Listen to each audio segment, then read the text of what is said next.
Alright, hello and welcome back, everyone. We are now observing. Wow, GB is not even the number one great power. But we are now observing what is going to be the finale in this 3v3v3v3. Wait, 3v3v3v3. Yeah. Where they are playing over victory points. Just to kind of quickly give the quick and dirty overview. They get points every 10 years and 5x the points at the end of the session. This is going to be the final session no matter what. But we are probably going to see an 1880 pulse on victory points as well.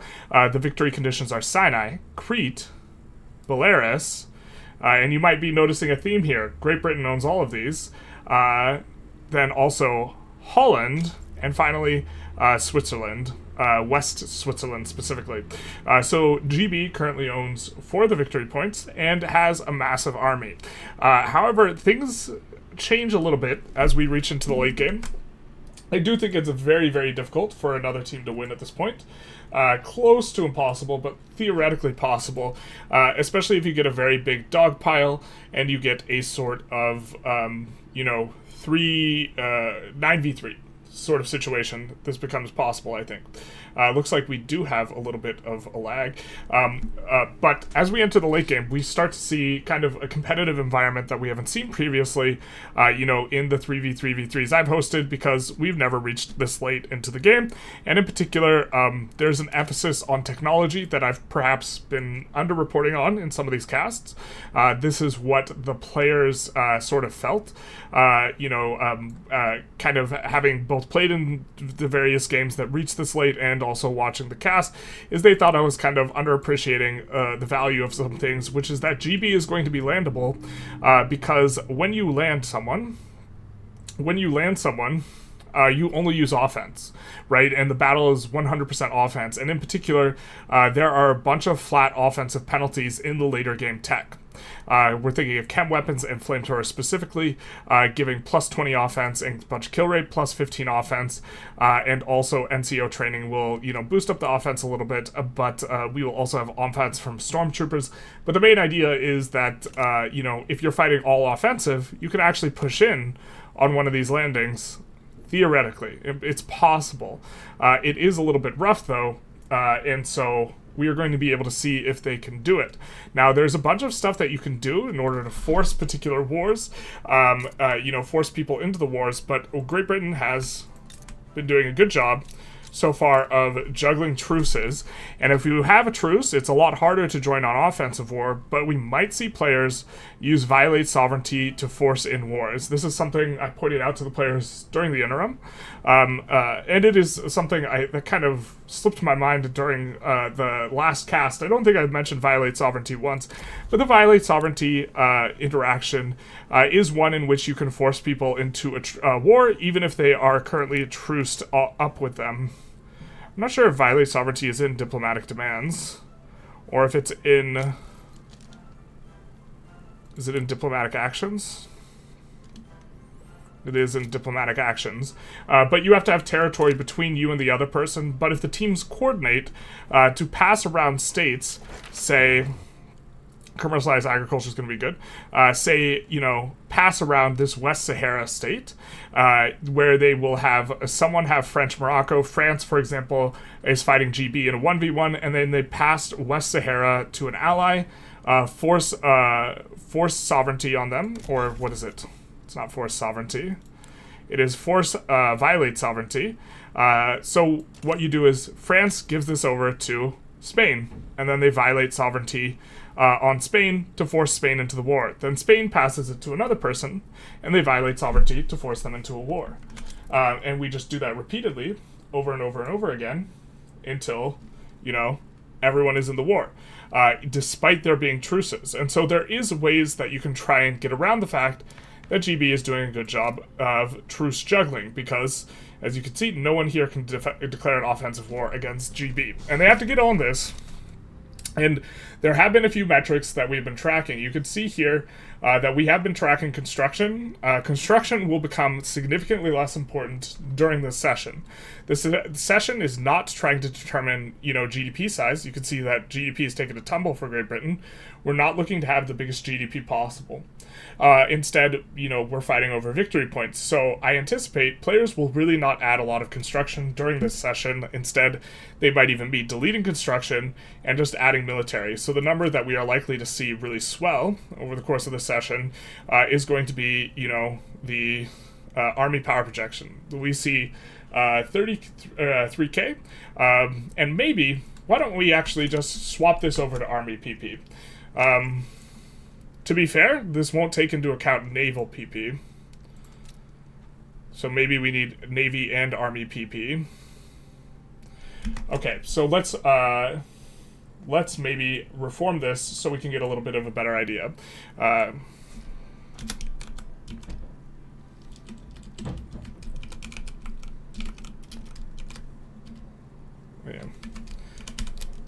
Let's just do PP for all of them. Who has the biggest PP? We will find out. And we are going to do a little bit of rounding as we take a look, because I think that this is going to be... a player pointed this out to me, and I 100% agree. Construction, now that we're entered in where we are, is not going to be too valuable. So we're going to see 33k, or 34k plus 42, so that's 76. Math is hard. And then on GB's team, we have Quebec, so 76 plus this will be 85, and then plus EIC, so 85 plus this will be 105, 112 power projection, and then this will be 113 or 123 power projection. So 123,000 total power projection kind of for team 1 here. Let's do this. Then let's take a look at France, Japan, Italy. France has 32 plus... So 35 total. The Indian National Movement... So 3,500, or sorry, 35,000, plus Japan at, this will bring it to 55,000, 58,000, 68,000 plus 5, so 73,000, and then finally Italy, to add on to this, 73,000 plus, Italy's got a massive navy, 94,000 plus this, 104,000 plus 109,000. So really not that behind, in power projection. Now, of course, we are combining Navy and Army when we're looking at this, and I'm very, very confident, although I'm not sure which, one power projection is going to be worth more than the other. So let's take a look at the Russia team. So that's Russia, Austria, and the Ottoman Empire, which is going to have, wow, that's a lot of battalions. That is an incredibly large military, 52,000. Plus this, Russia just has like more than the entire Team 2 combined. That's insane. So 52,000 plus this is 102,000, 109,000. Then let's take a look at Austria. 109,000 plus 129,000, 135,000. We're doing the tens places, and then the singles places, 139,000, did we say? Uh-oh. And then 143,000. And then this is without including the Ottoman Empire, 143,000. Ottoman Empire not really bringing a whole lot, 130. Oh my god, I'm losing count. I think I said 139. 143,000. Math is hard. 140.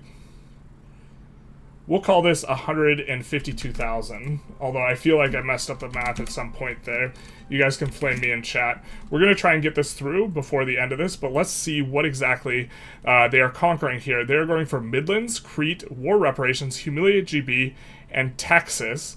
And no war goal has been placed in by GB yet. It'll be curious what they go for. I think they should probably select one rather than letting war reps go through. And they go for Liberate Kamchatka. So all they will have to do is land these guys in order to get a truce here. And so it's curious to see if Russia will be able to find a way to get other players involved. But Russia's military is absolutely obscenely huge. Now, there are restrictions. They're only allowed to do 1 naval landing per strategic region. But we'll take a look at Russia's tech in just a second. But we do want to get kind of all the power projections down. We do see Italy joining here. We see 33,000. We'll call that 34,000 because we saw it just tick up. 54,000, 58,000 for Prussia. USA is like kind of a non-factor, but 58,000, 61,000, 71,000, 77,000, and then Spain will be 77,000. Plus this is 85,000, and then 95,000, 97,000, something like that. And this will be the Army and Navy power projection combined. Of course, all players are ramping up their stuff currently, and we do see a lot of players now involved. France is involved, Italy is involved, Austria-Hungary is involved, Ottoman Empire is involved, and they are swaying in for war goals that are VPs.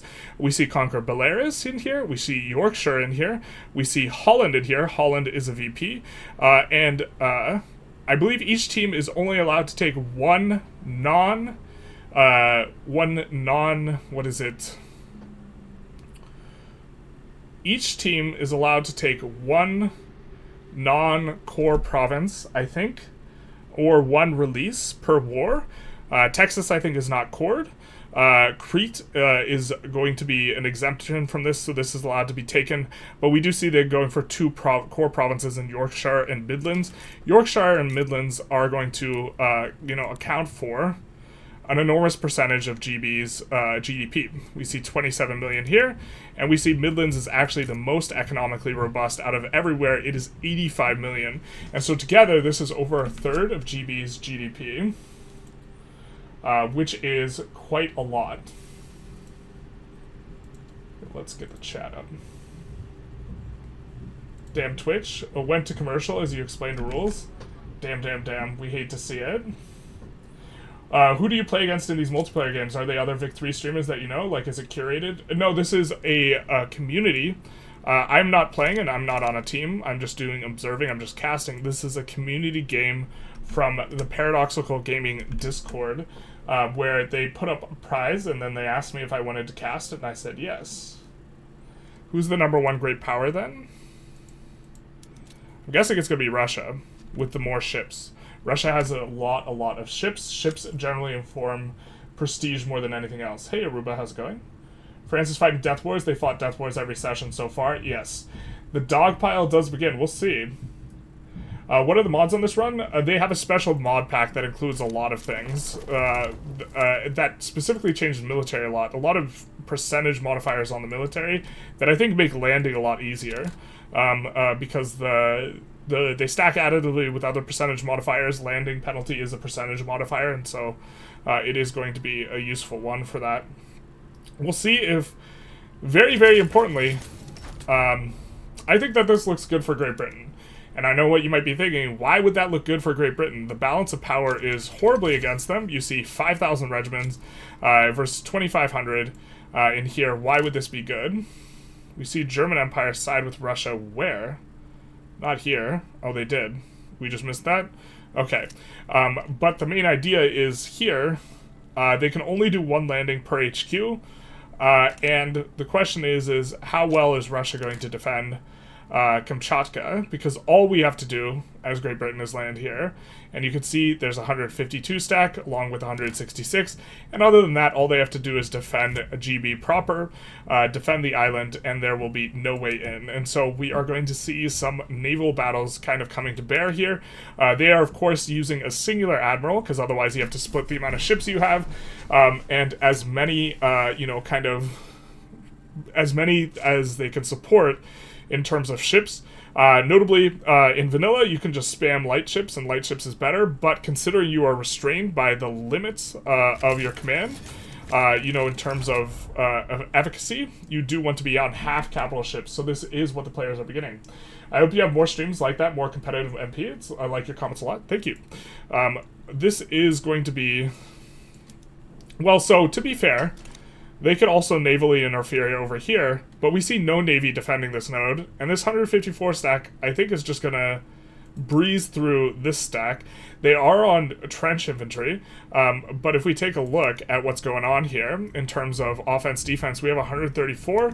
I imagine they are using the better of their generals here, and then we have in terms of defense 129. I mean, I think it might take a while. They are limited significantly by infrastructure, and maybe this is too greatly to the benefit of the defender, where we see that there will only be 10k battles, so the size of the army becomes much less important. Let's see which generals are on offense. Offensive planner and artillery commander, definitely going to be good for landing, but this is nothing too crazy, and the Royal Navy has been defeated here, so kind of as expected, and now we will see a secondary navy that is going to be fighting here. Notably, GB, I think, undersized their navies. We see 166 navy, 161, 150, 102. They could be having 188s.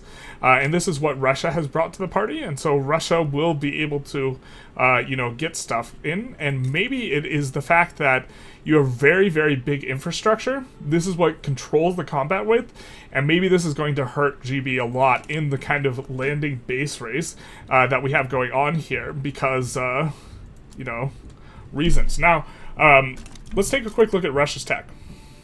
I said let's take a quick look at Russia's tech. Let's see Paul Allen's tech. That's not Paul Allen. Well, that is Paul Allen. No country selected. Paul Allen did get murdered by an axe, and so that explains why he doesn't have the tech.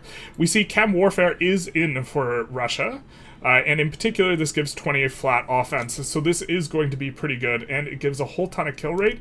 Let's take a look at the tech for GB, because I think that this is... Russia, by far, out of this coalition, has the biggest army. They have like 5x the size of other people's armies. A huge part of that power projection, I think, is the fact that they have the chem warfare, and it's on.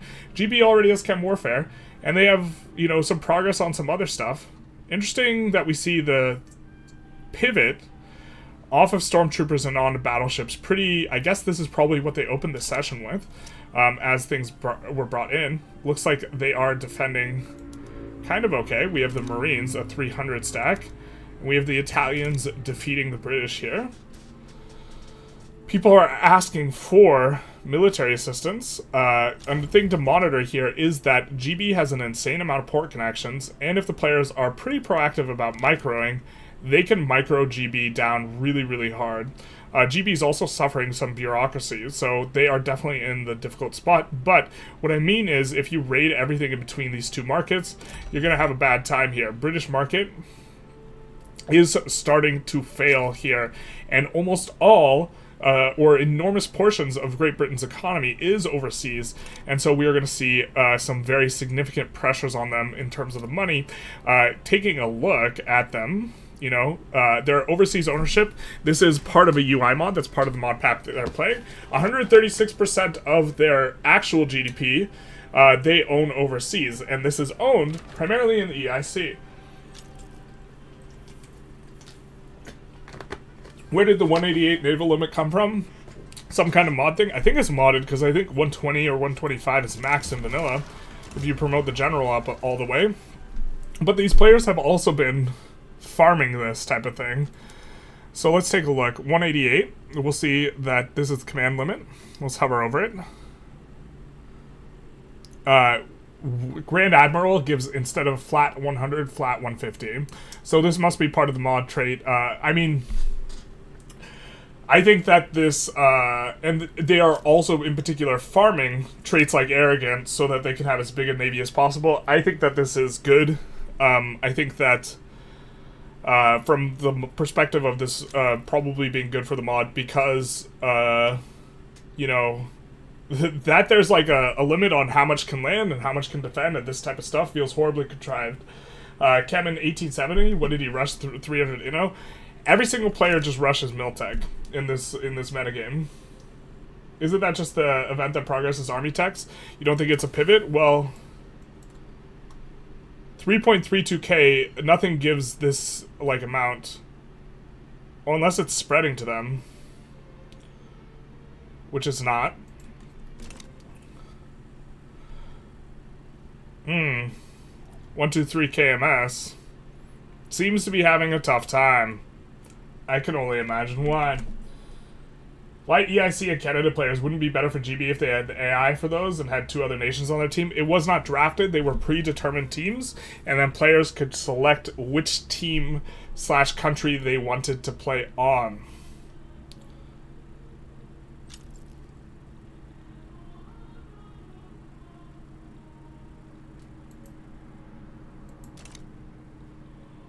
Looks like someone unpaused. And we are off and away. GB is getting the worst of it in terms of losing battles. Now, when a fight happens and they trade evenly, the amount that you are going to get enforced on is going to be based on casualties. And so we see 0.43 for casualties here, and 0.03 for casualties here. The bigger an army you have, the slower you will decay as a result of casualties. And Great Britain is... here's what we have the collapse of the economy bringing is, you know, as this ticks down and down further and further, this number is going to get considerably worse. And I'm not sure how tenable this is for Russia or for GB. 100, 800, yeah. This is looking considerably better for Russia. Russia's basically break even here, where we have plus 180k, minus 230k. And so this is very significant. But we'll see what's happening in the battles. And Russia's getting in. Very, very big is the offense. That's a lot of offense. I do think that relative to vanilla, landing is kind of improved or easier. But they do also have expert landing craft or landing craft, where they ignore the penalty. And we will see that a very large offense is being brought to bear. And a big part of this is going to be they're rolling just with their siege arty.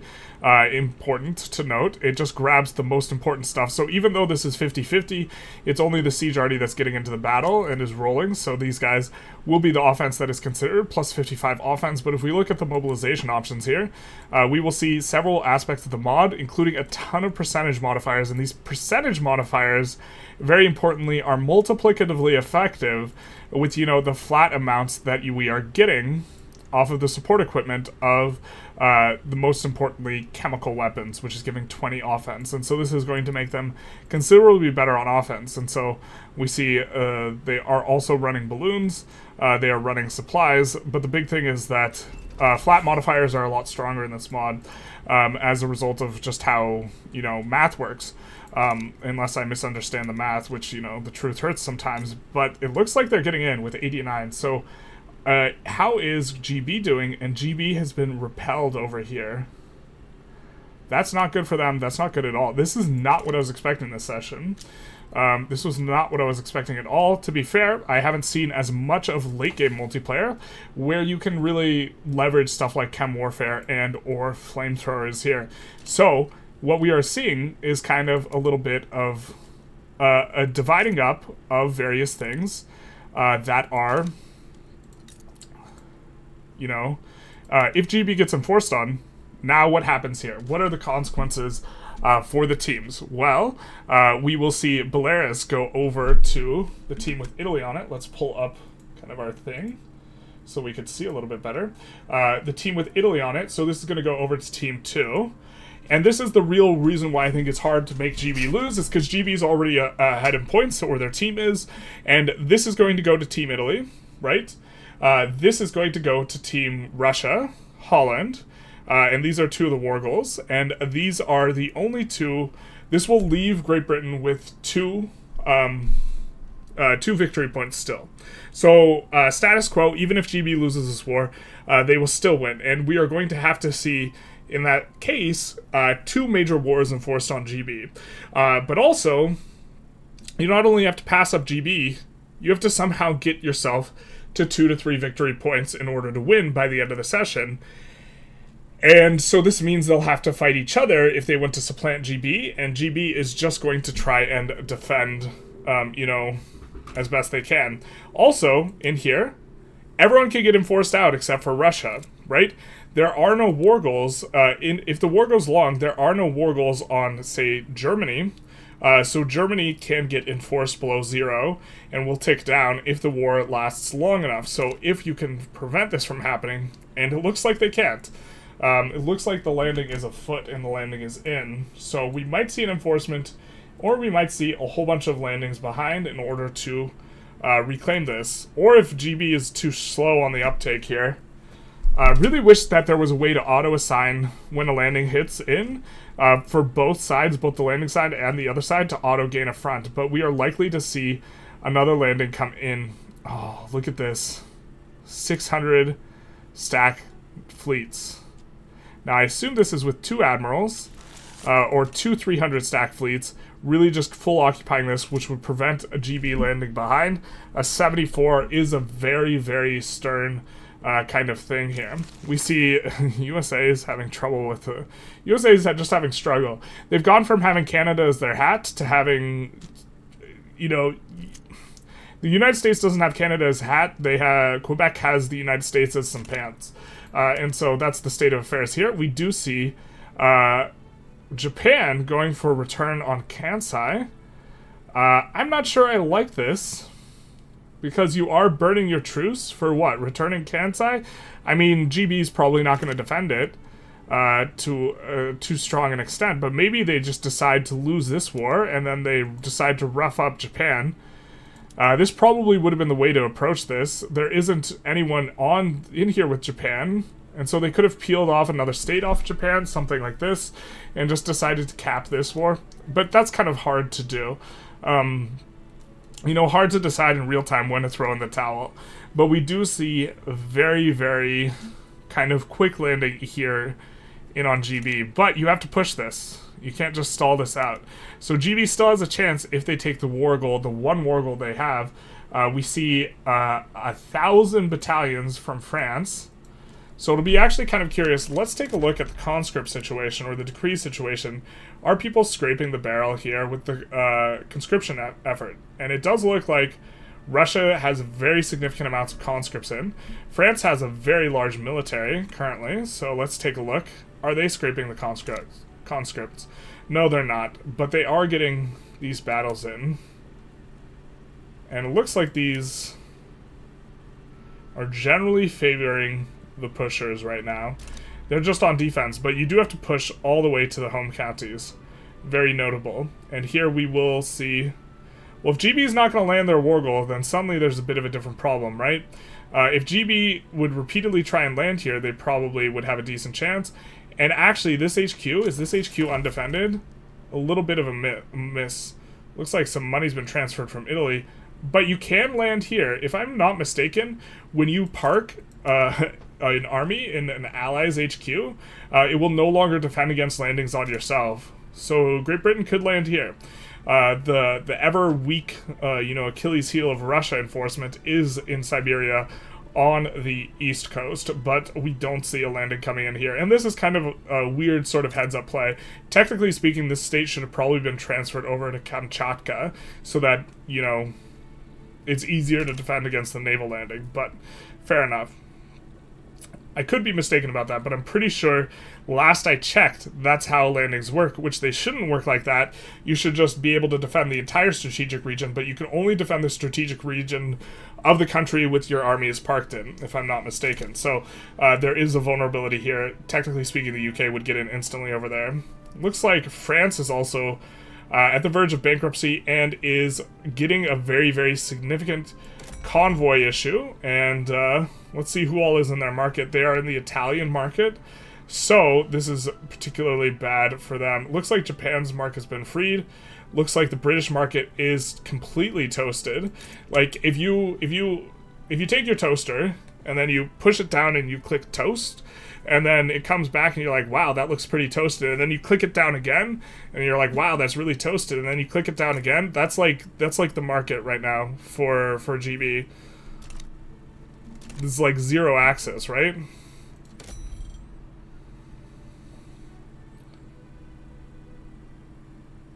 .0% market access, which means if you take a look at local prices, they will be absolutely insane.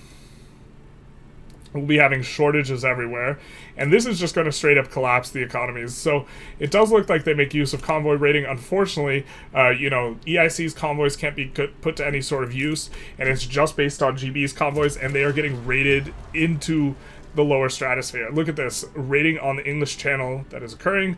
We've just parked navies here, and they are very, very strongly raiding. This is not exactly how I remember the save in terms of taking a look at the armies and the navies, but, 700 flotillas versus, and they've just been adding flotillas too, versus, 631.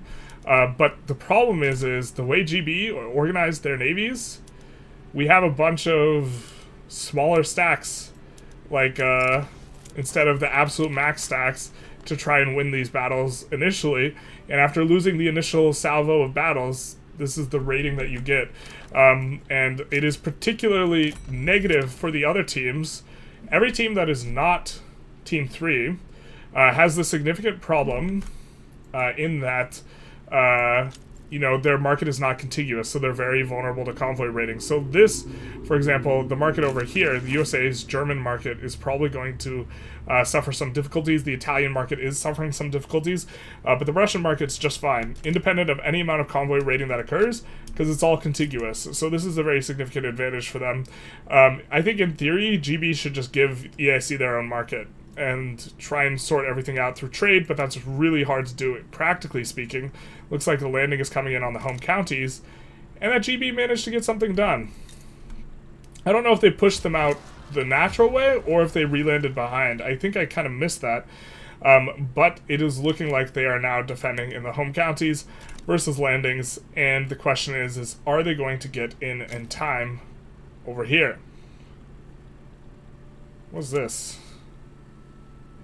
Interesting. This is not good for GB. They should just cancel multiculturalism here. Multiculturalism's not going through, my guy. Not into this. And you don't want to have to micro that or worry about that. I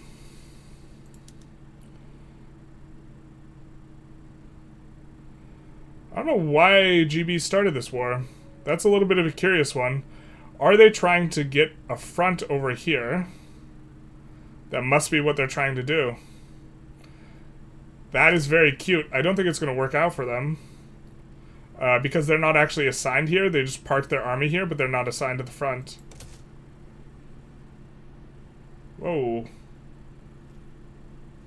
Yeah, someone was kicked. But, this is cute. The idea is we're going to push through Manchuria and get over here. It's cute, but you gotta assign, my guy. I mean, even if you don't assign, you can land after. That's fine, I suppose.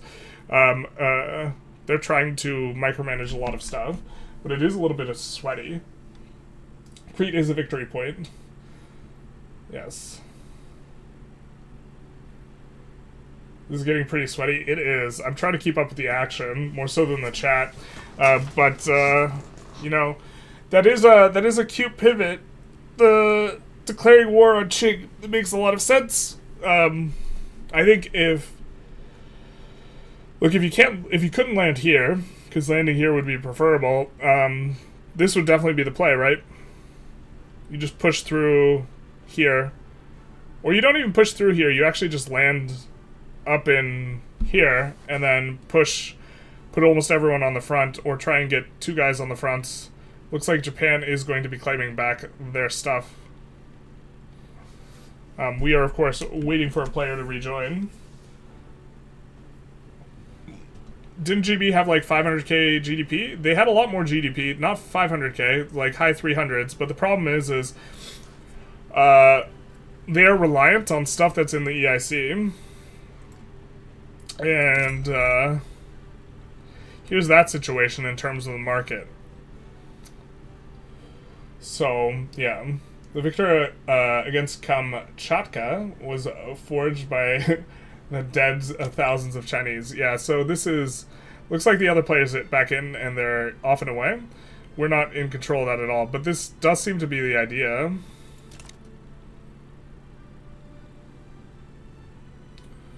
Or it's been paused. This does seem to be the idea. This war makes zero sense if that's... unless that's the idea. A very cute type of thing, though. The releasing of Kamchatka was done so that you couldn't land here against Russia, and then they end up having to defend it anyways. Which is kind of cute. I mean, I would like to see more micro taking place, but maybe these guys covering... Maybe he's properly covering his HQs? It looks like he's not. There's nobody in the Russia HQ. Huge leak. Unless these guys are in it. Nope. Looks like actually he just has everything covered. Caucasus is covered. Danubia, this is like a nightmare that you have to cover this. If you take a look here. But there's a lot, see Danubia is just those two states.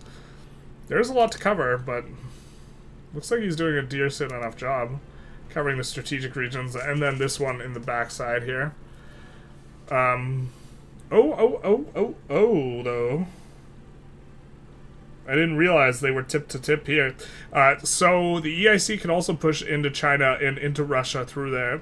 They haven't assigned anyone here, but this is another area of ingress here because they are currently at war, and Russia doesn't have anyone in Central Asia. So this might represent a problem for them, but the bigger problem here is that investment pool is draining 1.2 milli, and you're losing 1.8 milli. This is negative 3 milli balance. Now, to be fair, you could actually just run this investment pool drain for forever, for like eternity. So, or not eternity, but, you know, several years. So you don't really care that your investment pool is draining, but minus 2 billion. They have a credit limit of, they could go another 50 months, assuming it doesn't get worse, and it's going to get worse. So, I mean, I guess they could keep doing it. Why are there... Oh, the absolute spaghetti landing occurred. We hate it. This is rigatoni. This is al dente here. There are 4 fronts created when you land the lowlands, which is incredibly obnoxious. And I suppose in PvP, this is actually the place to land. Is it even allowed to declare war on Qing? Yeah, you could declare for a treaty port, which is what they did. Isn't the British Army in Shanghai going to get a lot of penalties from bad logistics? The penalties are a decreased morale cap, which is not the worst, and there's actually no army. So the thing is, they're going to get a front, and then they're going to push the front at the same time. So there's not an army here to receive and put on the front. This is defending against a naval landing. So they're just going to be pushing in against nothing.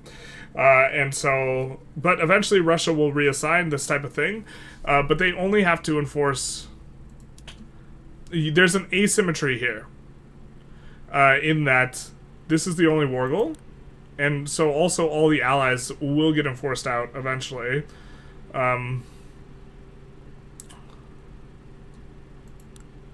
Take a look and see what the war support is for various players. War support's still extremely high, though. So, but also we're reaching the point where we are expecting to see lots of performance issues, and even if this war gets enforced on, you know, if this takes too long to do, Great Britain just wins because they still have two. They still have 2 war goals, and they have 8 victory points. And if they get to 1880, assuming with the 2 things, they will get an additional 2 points, and at the end of the session, they will get 5 times the number of victory points they hold, so they'll get up to 20 points.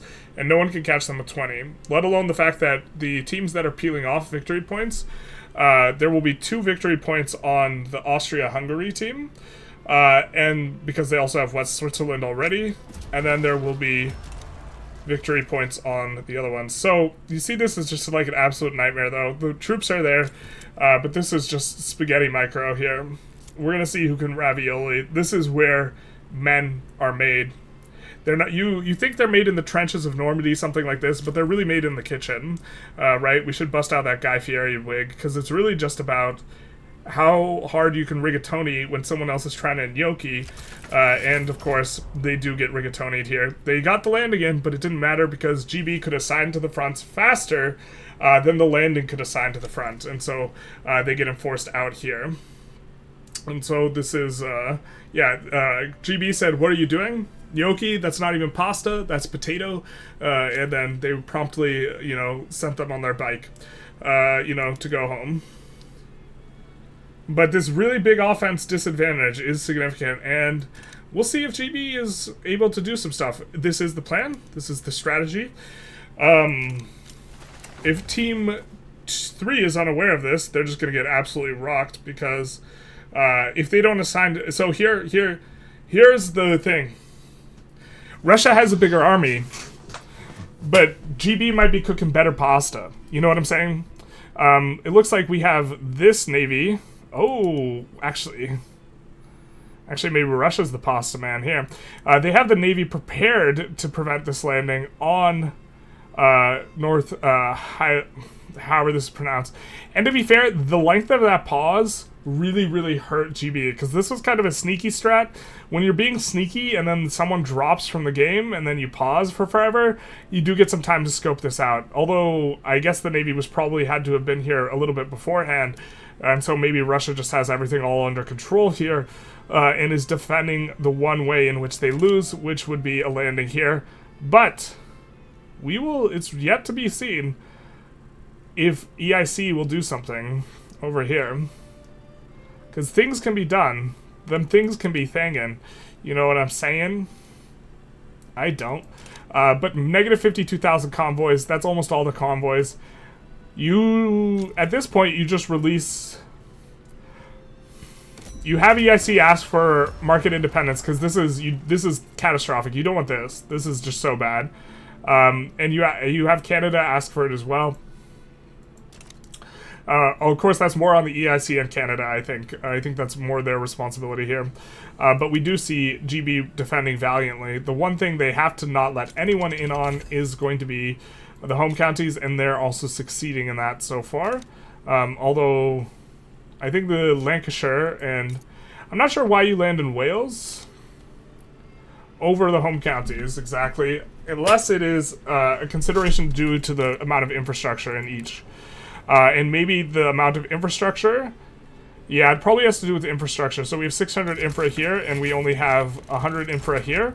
GB actually should build railroads here, because what's happening is they would get to defend with a disproportionately much larger army if the landing was coming in the home counties, because combat width is based on infrastructure.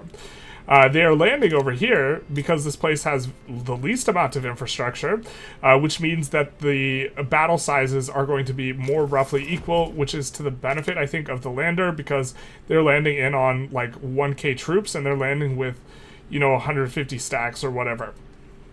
And so it might be the case that just building railroads here would, or even doing the Edict for, and this is kind of like a sweaty heads up play, but doing the Edict for road maintenance. They've changed the edicts. Is there not a road maintenance one? Is there not one that gives infrastructure? Encourage construction. It seems that there might not be one for infrastructure anymore. Well, that's unfortunate. Because, yeah, the thing is the army that's getting to be landed in here, to be fair, it's a 300 stack army. This is not vanilla action. I can't click it because of reasons. And so you would need to get over 150,000 guys in the battle to really get exactly what you're looking for, which is for them to start diluting with infantry in terms of who's actually fighting. Uh-oh. Looks like Russia might not be the pasta man after all. The micro continues in the Sea of Japan here. Has Hungary gone communist yet? I don't think so.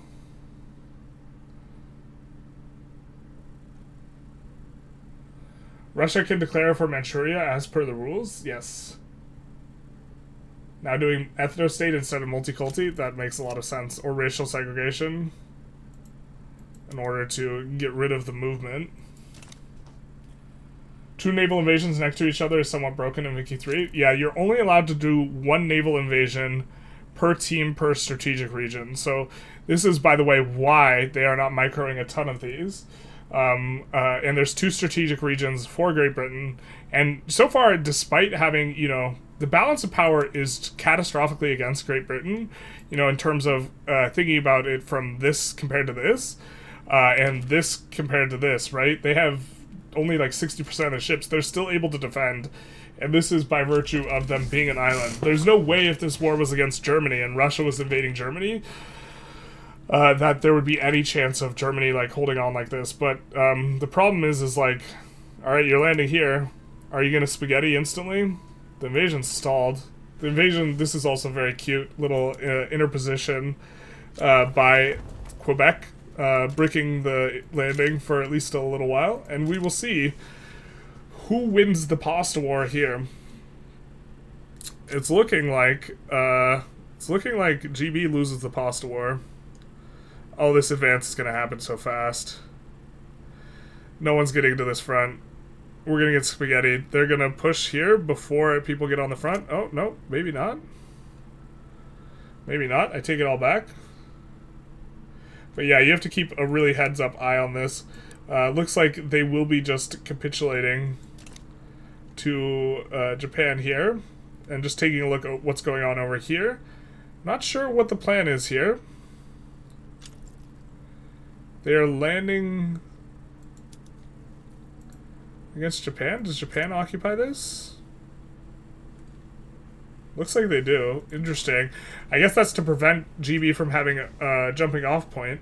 Just taking a look here, is the Russian Navy is kind of still, patrolling around the waters here. GB doesn't realize they can land up here. I'm pretty sure. I guess I'm not 100% sure.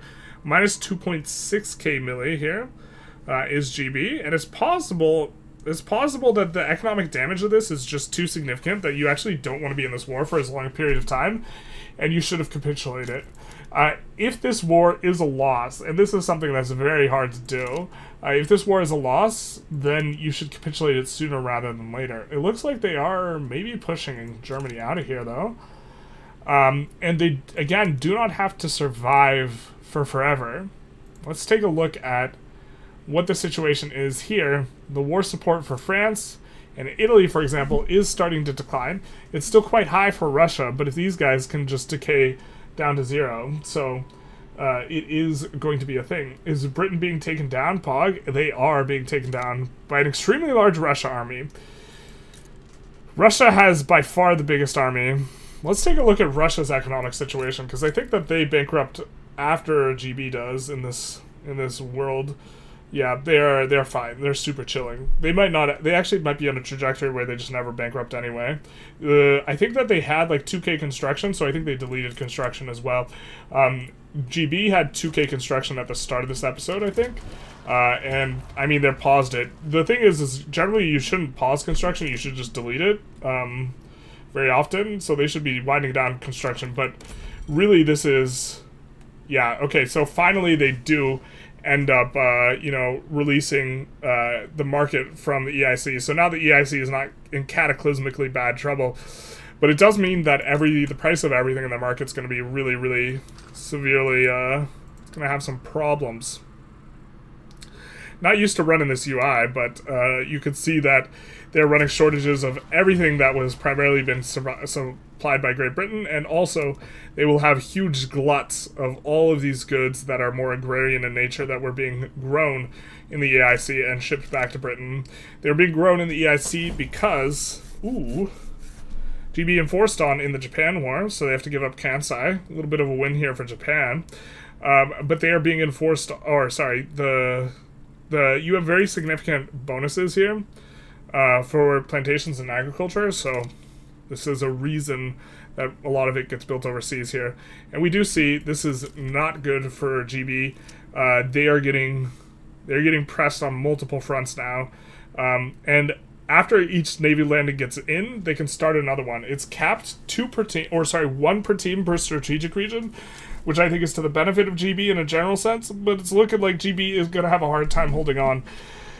They do get to stick to this front, but this front here in the north is collapsing. I wonder if some spaghetti happened. They were doing fine on it before, or I wonder if it's just an 1800 stack. That might also do it.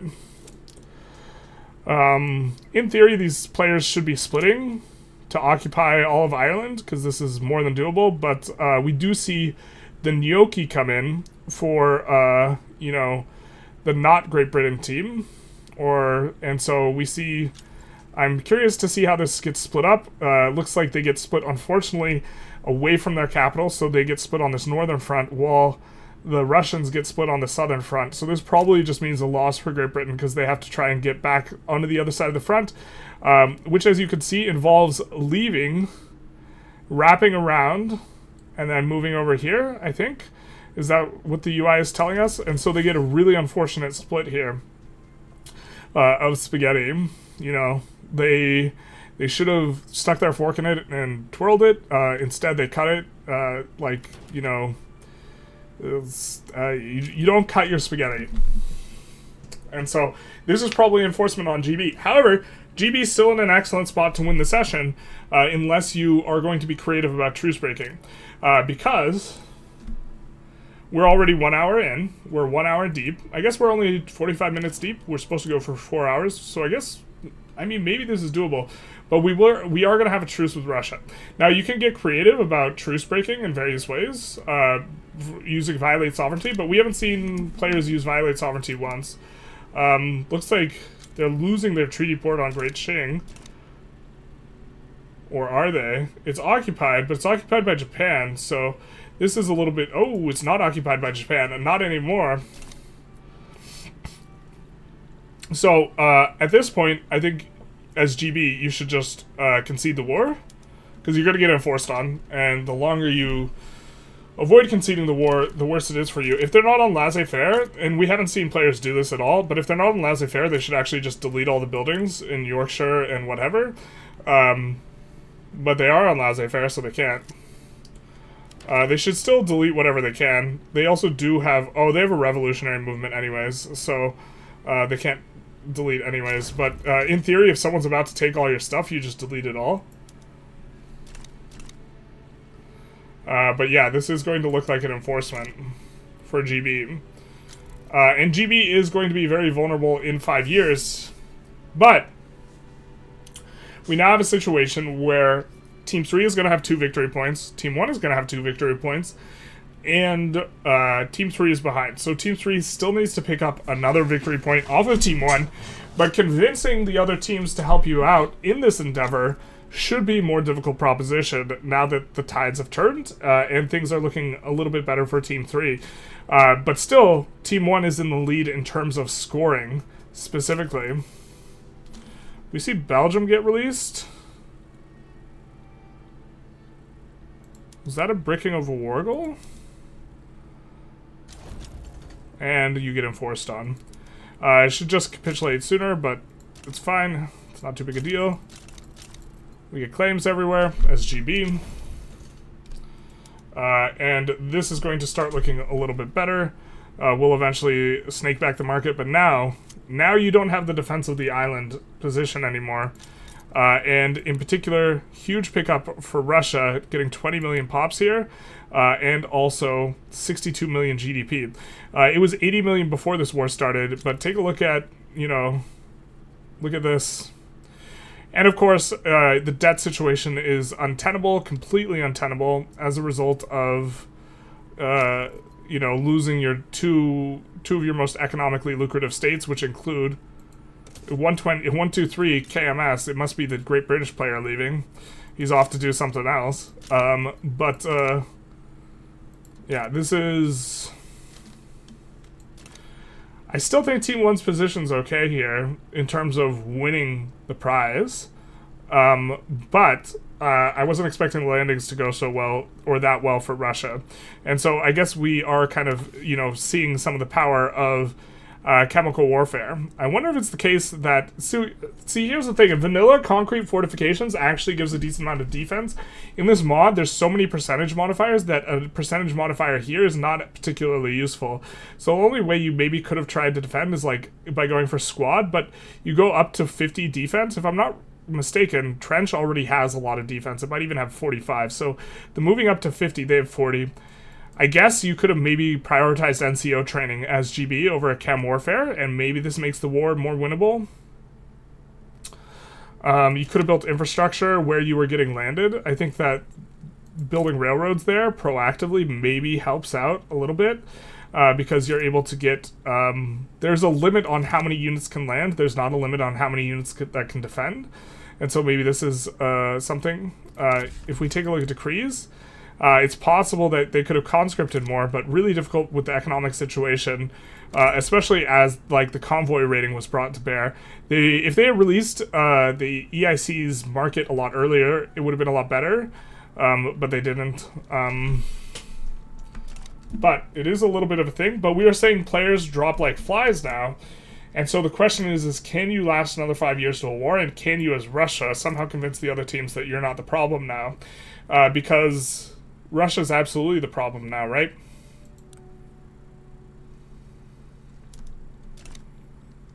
Crete is a good one to have, though, here. And Belarus is over here. Wait, 3 of these changed hands. I thought only 2 had changed hands. I apologize.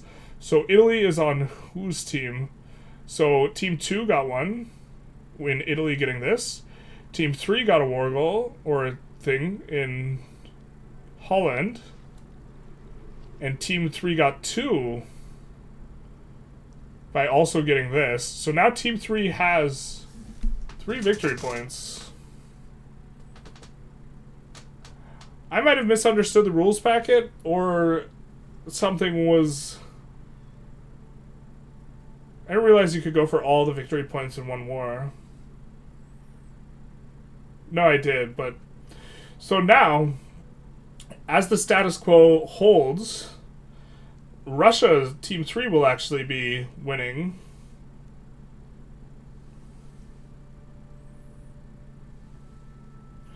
Because... yeah, I did not realize how much Navy Russia had. But Team 3, to be fair, Team 3 will have a harder prospect of defending. But Team 3 has, if we get the points from the Pulse at 1880, which I don't even know if we'll make it to 1880, if players keep dropping, it favors whoever's currently in the lead. But if you get the score from the 80 stick, GB will go up to 9 score, and Team 4 will go up to 6, and then another pulse will bring, and then the end pulse will bring GB team up to 14 points, and will bring Team 3 up to, rather, Team 3 is going to get up to 5, and then Team 3 would get up to 20. And so, Team 1 now needs to take 1 victory point back. I was mistaken in evaluating how many victory points were getting shifted over, and it was 2 rather than 1 that got shifted over. So, and GB's maybe going to bankrupt. Yeah, exactly. What the hell happened? Well, Russia had a very, very big navy and a very big army.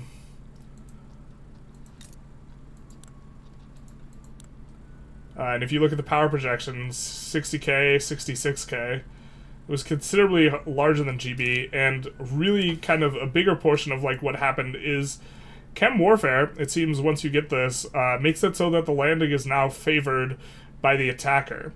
And so landing is basically being impossible before chem warfare, and apparently easy after chem warfare is a very significant sort of change. I'm not entirely sure if it's possible that GB should have gone for squad instead,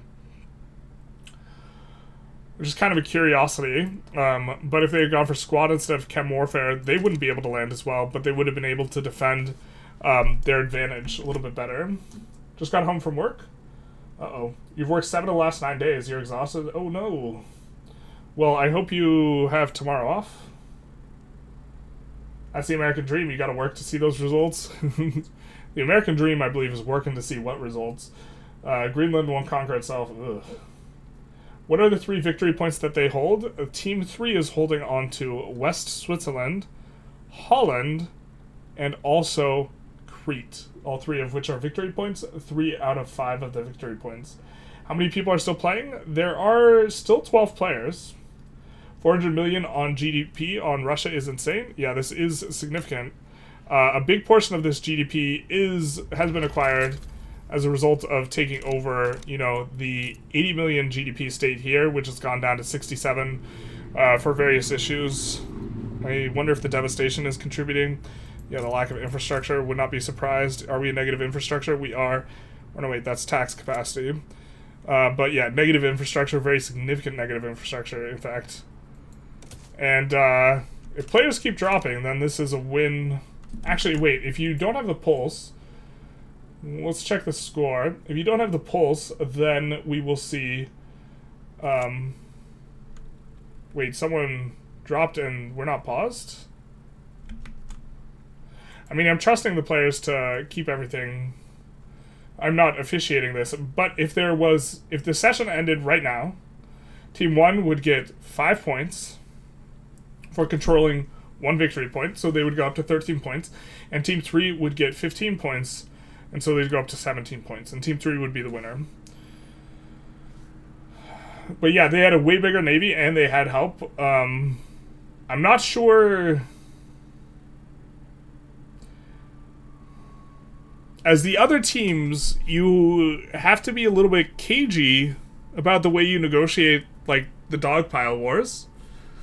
Because you don't want Team 3 already having 1 victory point getting 2 more. I suppose it brings you a little bit closer to winning, but it's not enough to win. But also, I think everyone was kind of annoyed with the GB player at this point, because the GB player thumbed a lot of pies. So this is another aspect. If you could avoid upsetting people, it's generally preferable. Was a war goal bricked here? I believe Conquer Texas was a war goal. And Texas is now independent. If they released Texas... instead of giving it over, I do believe that's technically a rule break, but I'm not sure exactly what happened. So... looks like the players are actually confused why one of the players left. Which is why the game is paused. I mean, if you leave just because you can't win anymore, then I don't know.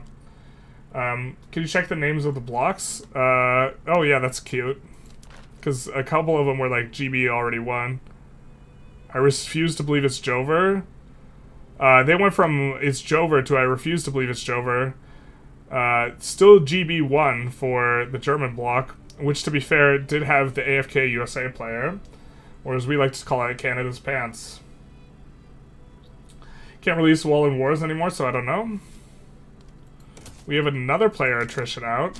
Are the players just going to concede to Russia here? I mean, I think that it looks like one player might get attritioned out. I mean, I believe the player who is quitting here, if we swap onto someone... yeah, who has the players in their thing. Oh, we can't change their outliner, so it has to be someone that's currently showing the players. But I believe that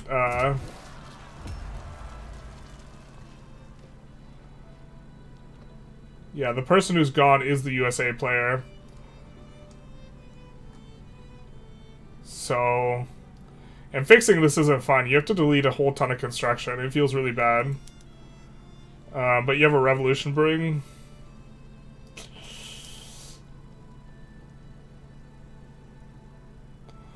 Yeah.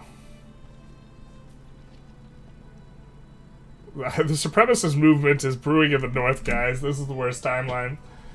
Russia released Texas, but they had it for a bit. Oh, they must have not wanted to get anything weird happening in a war, so they just gave it independence. At this point, it was either Britain or Team 3, and after holding the seizure of New York, Texas, and Holland, the Germans would want revenge. Well, like... yeah, so this format, unfortunately... I don't like how the victory points affect coordination in this format, because... you want to play USA? He said he left because he declared bankruptcy. Yeah, sure, I'll play USA.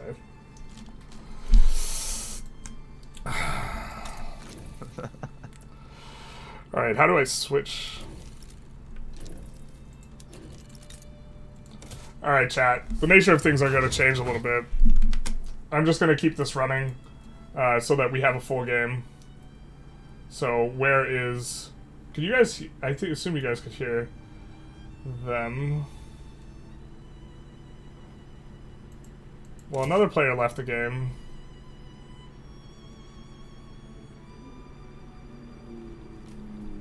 Alright, well...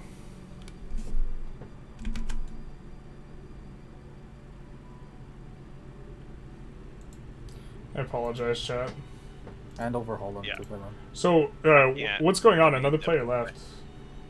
Yeah, Their team team one was resigned. just all Last rage of the quit, TV so team. they're The gone. entire They're TV. eliminated. Team 1 resigned? Yeah. Why would they... They don't want to try to come back. I mean, Generals, all three of them are bankrupt and they're about to explode in revolt. Okay, I mean, there's nothing I can do about that. I mean... I think without Team 1... Like, winning is impossible for the other two teams as well. Oh well.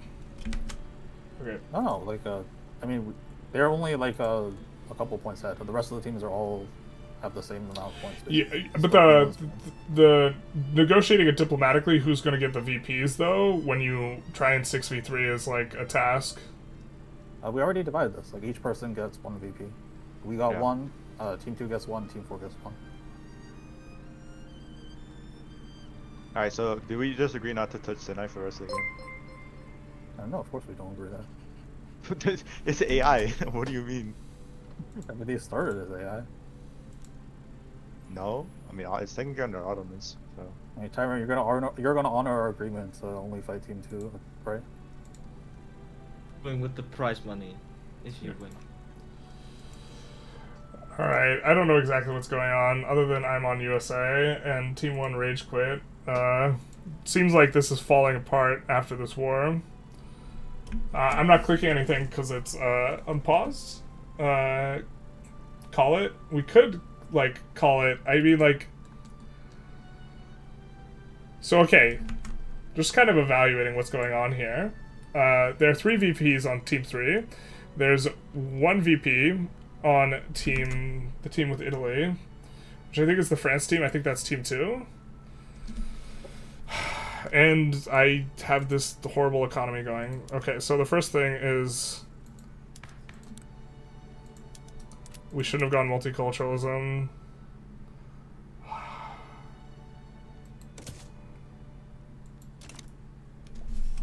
Alright, someone joins the game. Take back New York immediately. I'm not sure how... I mean... you can't exactly mobilize an army here. And I think I actually have to delete a ton of this army and navy. I'm not really sure, and I need to coordinate with my team. I don't know which chat they're in. It looks like everyone's in one voice chat, so they must be negotiating this. Just watch the stream, bro. So what's going on? I want to be Canada. Let me back in on Canada. Okay. Let him play. No, transfer UK, bro, UK is I more was powerful. promised. I was. He was promised here every game, like. I mean, 4 can you hours just of transfer New Canadian York then? gameplay. I went back to my Canada. Well, Alright, Quebec. Hannibal, can you Just transfer annex, New York then? just annex UK, bro. Just annex UK. I mean, sorry, annex Canada. Bruh. So what's going on exactly? Oh, didn't you want generalist game Canada just is trying sits to on rejoin UK and then games? we will continue. Like, He wants to Trash rejoin his talk Canada build. and just play Yeah, he's like basically single just player. watching, playing single yeah. player. Because you told me to get off of the UK, so generalist game would get on it. No, the Yeah, generalist game is not playing UK. Who told you? That's what I heard. That's what people were I telling don't me. know why so. you don't just kick Narumo because he's not on an active team. His team's resigned. It'll go faster without him, and then he can watch. My team him. has Yeah, but like, but like He's been here was all the there time. every Play. His team resigned. Doesn't matter. He could just play it I down. don't- Like he's not actually getting anything. It doesn't- No, I'm not, but still. Well, he could play I was USA. promised really- hours. I was promised hours of victory. Yeah, you wanna You get just transferred play to a USA? Because Yeah, I'd sure. rather observe. Oh yeah. Oh yeah, Narumo, You can also do that actually. Narumo. That's a You wanna pretty good play? Actually, you know what? Fuck it, sure. I'll take USA. Oh, Yeah, but they're bankrupt, by the way. Just so you Yeah, you got some problems. Yeah, I don't know why he didn't click that button. He didn't have to. I Like, don't I could have just taken on his debt.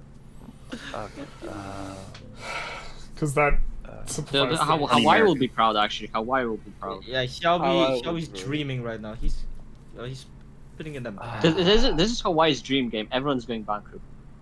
True. Yeah. He feels so included in this. The USA thing, you have to delete down like a lot of your military. I didn't realize you were also bankrupted too. So taking that back New York's impossible without help. Yep. Just tell Germany. I mean, can you not be Canada and Germany, UK by please, yourself? You're also Uwu. bankrupt. I mean, you might be able to on the Spain can help you. mod. Spain wasn't even in there. There's we so can many percentage modifiers and mobilization options in the mod that like No, bankruptcy is probably Spain's not not as bad. bankrupt. He can just like destroy their entire team by himself. pardon? Yeah. Spain. Our Spain will just help you conquer New York. Yeah, my PC crashed. Okay, your Tell PC Phil crashed. in. You're still My in. PC crashed. Yes. It's just Okay, I'm we'll wait for you to I'm out. rejoin. Oh. Yes. I'm gonna go Okay, to a different so- chat. You can form Iberia soon, right? How close are you to pan-nationalism? Oh, just Alright, so a huge shakeup, and let's try and evaluate what exactly is going on. So Team 1 has RQ'd, which I think is silly because they were, like, I think they were in a position where they were in second place, so they could have tried to Diplo and do this type of thing, but they decided, you know, this is unwinnable, I guess. The AI for them has declared bankruptcy, which makes some sense. But the bankruptcy modifiers aren't really all that bad. You know, considering... Let's take a quick look at the bankruptcy modifier and also... declared bankruptcy, right? Giving minus 74% offense defense. And to be fair, this is really bad at, like, outset. Also minus Mappy. Yikes. But what you will have... that kind of offsets this in a very significant way is all these bonuses. These are a bunch of percentage bonuses. You also get percentage bonuses on your troops. And so the way the math works is if you have a bunch of percentage bonuses already, then it's not anywhere near as bad. And so what you could do is you could still try and hold your VP, and then all you have to do is get one VP back from Team 3, and you win. Now, I don't know if another war will be able to happen in 5 years, but also, I think Canada wasn't involved, someone said. Does Canada have all the truces? No, they all have all the truces, so you'd have to figure out one way to peel a VP off of Team 3, or to get the last remaining VP back off of, Team 2 here. But this doesn't seem like a foregone conclusion. Look, it looks more lost for the other two teams against Team 3, I think. And so we'll see if anyone who doesn't have a truce, I guess this is maybe the question, which teams do not have a truce? So we see Russia, Ottomans, and Germany, Russia, Ottomans, and Hungary all have truces, so that entire team can't declare. On USA here, we have Germany, Germany, who's on team? Germany, USA, and Japan, right? USA, Japan, all can't declare. France, Spain, and Italy. Yeah, so literally everyone has a truce with GB right now. And so no one can go for Sinai, which is hilarious, but this is not going to be achievable. And so, yeah, I mean, you have a 1 victory point Team 2 against a 3 victory point Team 3, and Team 2 and 4. Team 2 has to somehow convince Team 4 to give all the war goals to them. I mean, let's look at the score again. But currently, Team 2 needs to get 2 victory points off of Team 3 in order to win. Team 4 is okay getting 1 victory point off of them. But if they get 1 victory point off and Team 2 gets 2 victory points off, Team 2 wins. And Team 4 cannot win by peeling a victory point off of Team 2. They need to peel it off of... Oh, no, wait, at least 2 victory points have to come off. Yeah, because there's a 5x multiplier at the end. So, they have to somehow negotiate a war, but the problem is that both teams know that whoever gets the victory points wins the war, or whoever gets 2 victory points wins the war if 3 victory points are peeled off of Team 3. I also am uncertain that Team 2 and... Team 2 and 4 probably can fight them, but USA has declared bankruptcy, so USA is a complete non-factor. And they're not a complete non-factor, but they have the percentage modifier as negative and this type of stuff. USA's improving relations with us. Jesus. Because we're spectating GB right now, but... Which means the player is clicking stuff. You shouldn't be clicking stuff. Naughty, naughty. So, the real winner of the game is Sokoto AI, yeah. I haven't played Vic 3 multiplayer either. I'm kind of disappointed that the entire team just, like, quit.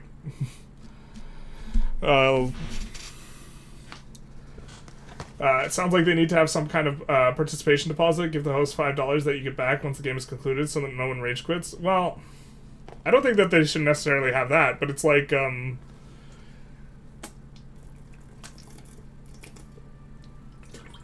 look, practicing in weird situations that are uncomfortable and bad for your team is a good way to actually get better. Like, I don't know why they're clicking stuff if a player's not joining. I don't know exactly when the unpause is coming. The game staying paused for longer definitely helps Team 3. But, you know, like, from the perspective of a player, look, like, if you actually want to be playing competitive, which the prize pool implies that you want to play competitive, then you should look for opportunities to get better, and one of the good opportunities to get better is when you're in a really rough spot.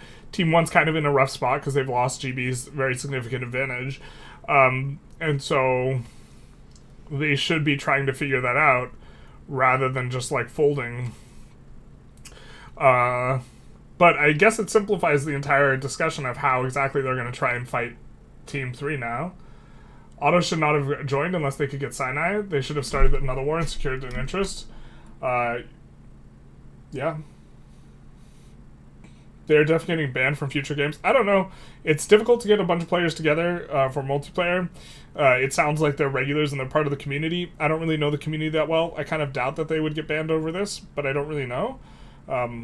We could take a look at maybe Russia's economy or something, because Russia does seem to be the player in the lead right now. Russia is also, I believe, the person who put up the 150 for prizing. So he will be getting a refund. Hala hala, dala dala. Looks like we have the new Russia Limited, formed in Kiev. Kiev is quite powerful. I don't know if they moved their capital. It looks like they did move their capital. No, wait, we clicked the button in the wrong way. They did move their capital. They moved it to Tula. Tula's an interesting one. I don't think that this is necessarily the best place for a capital. It has a lot of arable land. It does have resources. And to be fair, the place I think that is better for the capital is like Rostov. Rostov's easier to land, so Tula does have the advantage of being inland and on a reasonable state. Are they on a river? Let's take a look. Oh, we have to... They're not on a Mappy River. I think I would have preferred to see a move to Kursk. I don't know if Kursk has the requisite requirement in terms of what you... I don't know if Kursk fulfills the requirement. There is a requirement in terms of culture. I don't know where you can move your capital. I guess we could take a look, actually. So if we go to state actions, move capital... Yeah, so you could have moved it to Kursk. I think I would have preferred Kursk. Just generally speaking, do like to get the Mappy bonus, because you're going to create a disproportionately high amount of financial districts in your capital because of how they spawn. And this kind of fuels a very, very robust local economy, and this local economy would be a little bit better if it had 5% more Mappy. So, but maybe just strategically being inland one additional state that has to be pushed is worth the trade-off. I don't think that it is, but, you know, I mean, we could take a look at some other states, maybe. Well, actually, if you land here, this is 1-2 pushes, right? So, if you land here, Kursk is 1 push, so it has to be at least 2 pushes away. But we see the Volga River also gives this bonus. But at this point, you're starting to get a little bit deeper into territories that maybe don't have as much arable land and or resources. If you're going for something like this, which is looking like we're not seeing as much arable land. The arable land's also quite nice for not hitting the overpopulation level. I think it's 100,000 per arable land. So at like 18 million, this place will become overpopulated.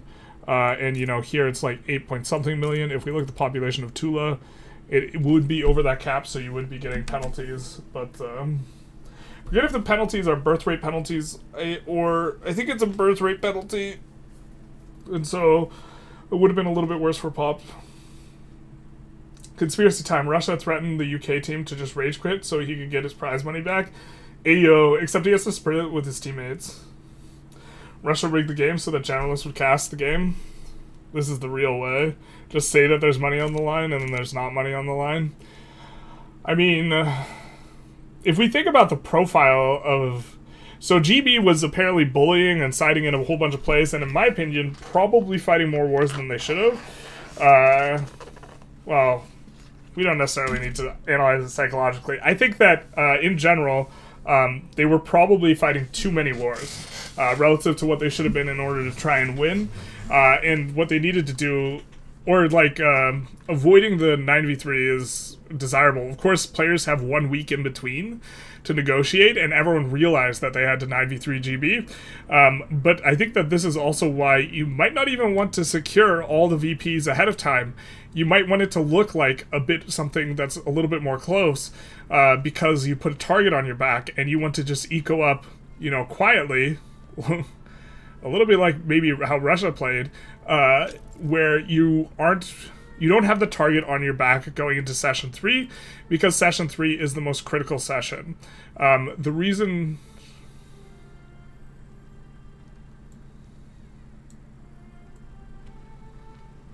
Alright, we're gonna see this. Whoa! Okay, I'm gonna see what's going on if they're rehosting. I imagine they're rehosting.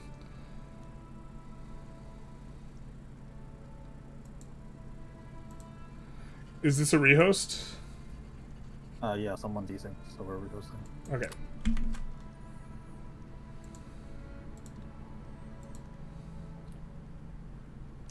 Alright, so it looks like there will be a rehost, but the rehost is probably appropriate because of just how much was going on.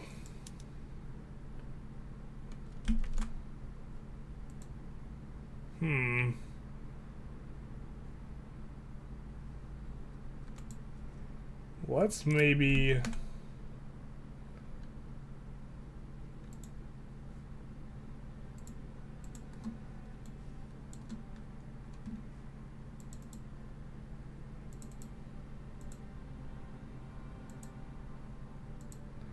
do this for now.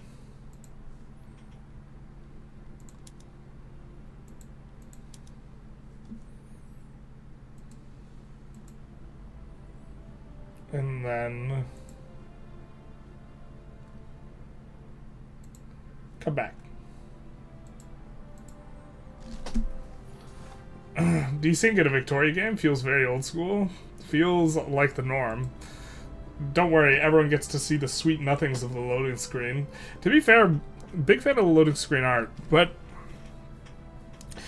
yeah, you know, I was thinking going into this entire session, I felt that Team 3 was actually a bit trappy. But the reason that Team 1 collapsed really had a lot to do with the convoys, and Team 3 is the only one that doesn't have the convoys problem, because the teams are required to be in the same block, although you can release them to their own market. So this is something that Team 1 maybe should have done quite some time ago, which is release EIC to their own market so that they'd be less vulnerable to convoy raiding, but this is the reason why they completely collapsed. And like the EIC troops could not recover any morale. And so they were able to defend against landings for some time, but eventually they were not able to defend anymore. And it might have been because the EIC couldn't really help. The EIC also has special rules on it where it's not allowed to build over 60 universities. And this is to offset the EIC having this enormous population advantage, because otherwise they'd be extremely potent. And that's why the UK was trying to go multiculturalism, so they would accept all the EIC's pops and be able to siphon them off. and you know, try and push things. Hey, Blue Moo 666, how's it going? Are we winning? We're kind of winning. We're loading in. That's a winning of a kind. But now we're in a situation where, okay, we have in the session a little under 3 hours remaining, and we have Team 3 with Russia, Austria, Ottoman Empire. To be fair, there's a lot of areas you can ingress into there. There's a lot of ways you can land, and since Austria and Ottomans are not subjects of Russia, it's going to be the case that you can enforce one player or two players out of the war and then focus down the other players. So there's a lot of ways that you can win the war. The problem is that you're going to 6v3, right? You're going to have the two other teams dogpile Team 3. And the question is how do you, as a team, navigate the fact that it is transparent who will win at the end of the session based on the war goals and if the players can enforce the war goals. And maybe you just put, you know, both teams just go for all of the three of the war goals. And this is the way you do it, and whichever teams can enforce are the ones that can enforce. And maybe this is how you go about it. Everyone just tries to peel all of the victory points off of Russia, Austria, and the Ottomans, which collectively, they each control one, if I recall correctly, where the Ottoman Empire controls Crete, Russia controls Belarus, I think, and then Austria-Hungary controls West Switzerland. Team 4 really disappointed this entire campaign. Well, like, the USA player last session, which I'm not sure if it's been the USA player throughout, but he just, like, actually AFK'd. So, I mean, what are you going to do? I don't know. Maybe I should have played. I'm not sure that people would prefer me playing to me casting in a general sense. So, I don't know what the solution is there. I also am more interested in casting rather than playing because I want to watch what's going on and I want to think about the strategies and I want to try and discuss the strategies rather than when you're playing, you're like trying to fix it. Also, picking up someone else's pieces after they quit because their position sucks is like a really rough, because not only do I not know what's going on, also whatever's going on is really bad. Off topic, but does anyone know if there's a cheese meta for Russia? Abdication promotion to IG is way more difficult. You can force corn laws pretty easily. This is true for almost everyone. It's not specific to Russia. But if you mobilize all of your conscripts and you have all your conscripts on... or I guess you have to get off of the peasant levies or whatever. But if you use cuirassiers, I think they only have extra demand for more grain. You could also just mobilize regular conscripts and just push up grain demand tremendously after artificially depressing the amount of grain you have in the economy, or importing grain and then turning off the import. There's a lot you can do to manipulate the price over 25% to be able to reform quickly. Spain did literally nothing the entire time. Germany fought a terrible war at the end of the session 1 and never recovered, and USA and multiplayer is weak because there's enough mass immigration from Europe. Yeah, the lack of immigration hurts. It seems very Heavenly Kingdom dependent, though. If there's a way to force Heavenly Kingdom, or if you roll Heavenly Kingdom, so maybe just like a quarter of the time, you know, USA is just insane. You know, casting in the generalist sense, I see what you did there. I generally use the word general a lot, so we do make a lot of accidental puns around here. But we're gonna go on observe. And, you know who's also cooking is Austria. So Austria, we had some very significant, thoughts about Austria earlier in the campaign, and now they're cooking in terms of GDP a little bit, but Russia peeled back their construction. Austria did not. Austria wasn't as responsible for winning that war, I don't think, but they did this weird foreign investment strat, which I think is just kind of bad, but now they're doing really good in terms of the eco. If we look at the ledger, why don't we see who's got the biggest GDPs?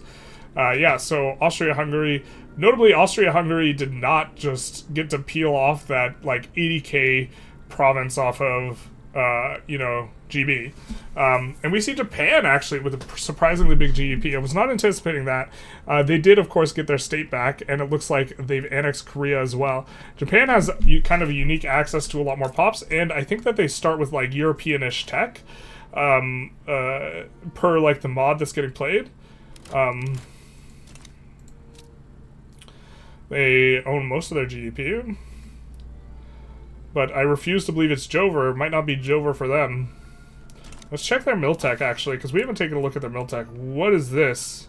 I think you should only be researching Miltech at this point in the game. I don't know what this is all about. Is this the AI? These aren't even good texts. What's going on? No, this has to be the AI, right? Right? Why are we researching pragmatism? Does it do something else? Are we doing it for land conservation? Which is not in vanilla?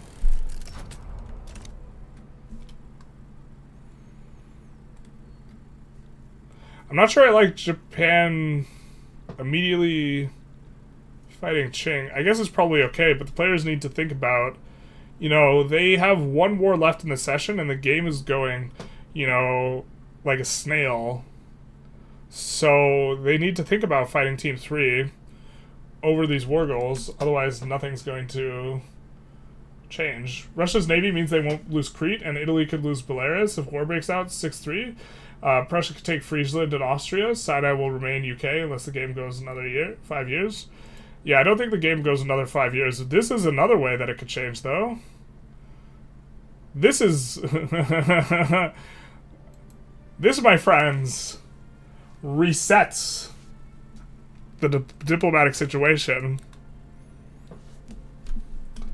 Of course, you typed that before this happened, but yeah, but they could also push into Russia. Germany, if they declare war on this block, they could just push the capital of Russia. So they don't need to land Crete; they need to push the capital of Russia in Tula. There's a really easy way. Isolate your market cap by moving in Armenia, release Georgia, Azerbaijan, and Papas, granting them our market. Now you can export grain to get it to plus 75%, trigger the corn laws. Yeah, you don't need to do that, but that is a way to do it. 2 of the 5 goals are probably not accessible to either teams, Crete and Sinai. Well, now... it's Sinai that's back on the menu, but boy oh boy do I wish it was that Crete's back on the menu, boys. But it's not Crete's back on the menu, it's Sinai's back on the menu because of this British revolt, which Britain 100% loses to this. There's no way they could possibly win. Incidentally, this actually would make... this would be... the reactionary revolt is actually going to come out pretty strong here because they won't... I don't think they're bankrupt. I'm not 100% sure how that works, but it does look... yeah, they're not experiencing bankruptcies, so... unlike GB, so... that is a little bit of a different thing. Japan probably still can't help much, too, in the Team 2, since Russia's navy's so big. This is going to repeat of Tsushima 1905. Well, Japan will be able to help if they acquire a land border up here. So...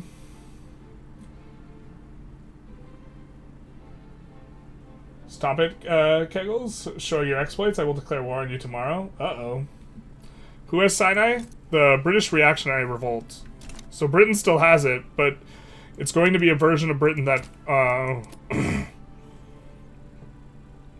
maybe they don't win. I guess EIC didn't bankrupt. It really depends how much AI EIC decides to contribute. But I think that this should be a loss for regular Great Britain and a reset of the truces.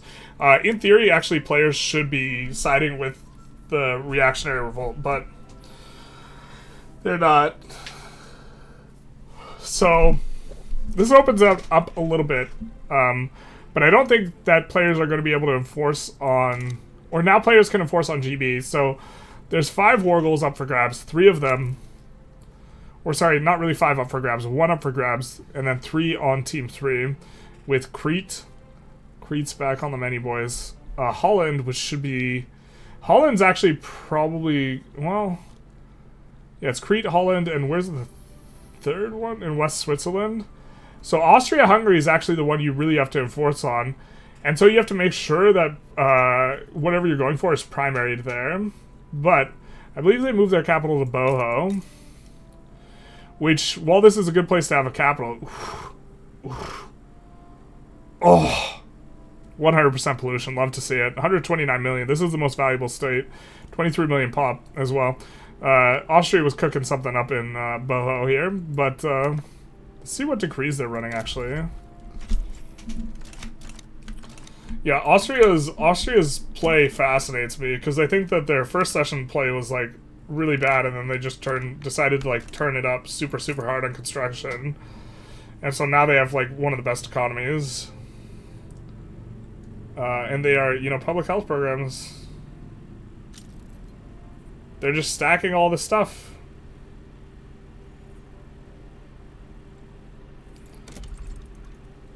They have the highest decree stack on a single state of anyone. I mean, if you're going to do it, Boho's a pretty good place. They have a lot of arable land before they start becoming overpopulated. And to be fair, if it becomes overpopulated, I guess you could just let people die to pollution. Move the capital island and delete Port Easy, market capital, yeah. The industrial hellscape of Czechia. So, we do see...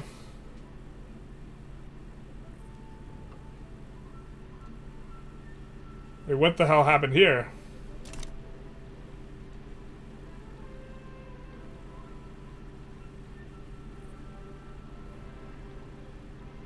Why did Austria-Hungary just give up a war goal?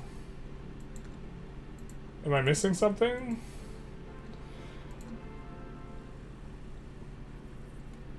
Looks like they just decided to give up Holland, and Germany's going to annex Holland. So that changes the balance of powers a little bit, in that... I guess they agreed ahead of time that the VP was... Holland was going to go to Germany. That's just not how they enforced it. Maybe as per an agreement when they fought Team 1. So... This changes things a little bit because, one of the players said each team got a victory point, so this now suddenly makes sense. So we see instead 2 victory points on Team 3, West Switzerland and Crete. Crete's back on the menu, boys. And we see, looks like France is kind of enforcing over here. But we see Team 2, which has, let's see, how many war goals? They have 1 in Belarus. And they are not going to get another one. So Team 2 has 1, Team 3 has 2, and Team 4, Prussia, USA, Spain, has 1, and then there's 1 up for grabs. So, Team 4, since they are ahead in points, all they would need to do is actually take Sinai to win.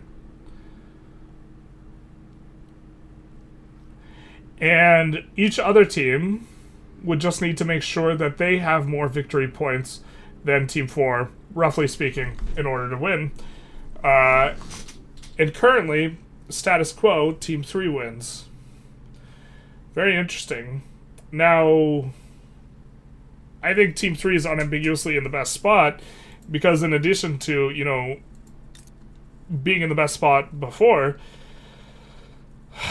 this is 90 million GDP state that they peeled off of GB. Now that the infrastructure has been fixed. And so if we take a look at Russia's GDP, so this session has become quite surprising. I actually thought that this was just going to be a roll. We don't get a nice little squiggle, as nice a squiggle as we would have wanted. But this is, they only have 73% market access and they're still have that big a GDP. That's crazy. Too crazy, girl. Why is Holland free? I think that they agreed beforehand that each team in the 9v3 would get 1, which seems like a fair enough thing. And really, this is the critical aspect that makes it so Team 3 doesn't auto-win, is GB shitting the bed. And having a rev. I assume this rev wins. If this rev doesn't win, I don't think that we have enough time left in this session necessarily to get to the point. Well, the teams can fight each other, but we could take a quick look at army power projection. I think we maybe want to look when a war breaks out, though. But has Russia been adding? Russia's been adding even more military. So they have close to 140. No, wait, they don't have 140,000. 130,000 power projection all by themselves. Why don't we just kind of quickly try and update the power projection scores? Okay, so Team 1, they're out.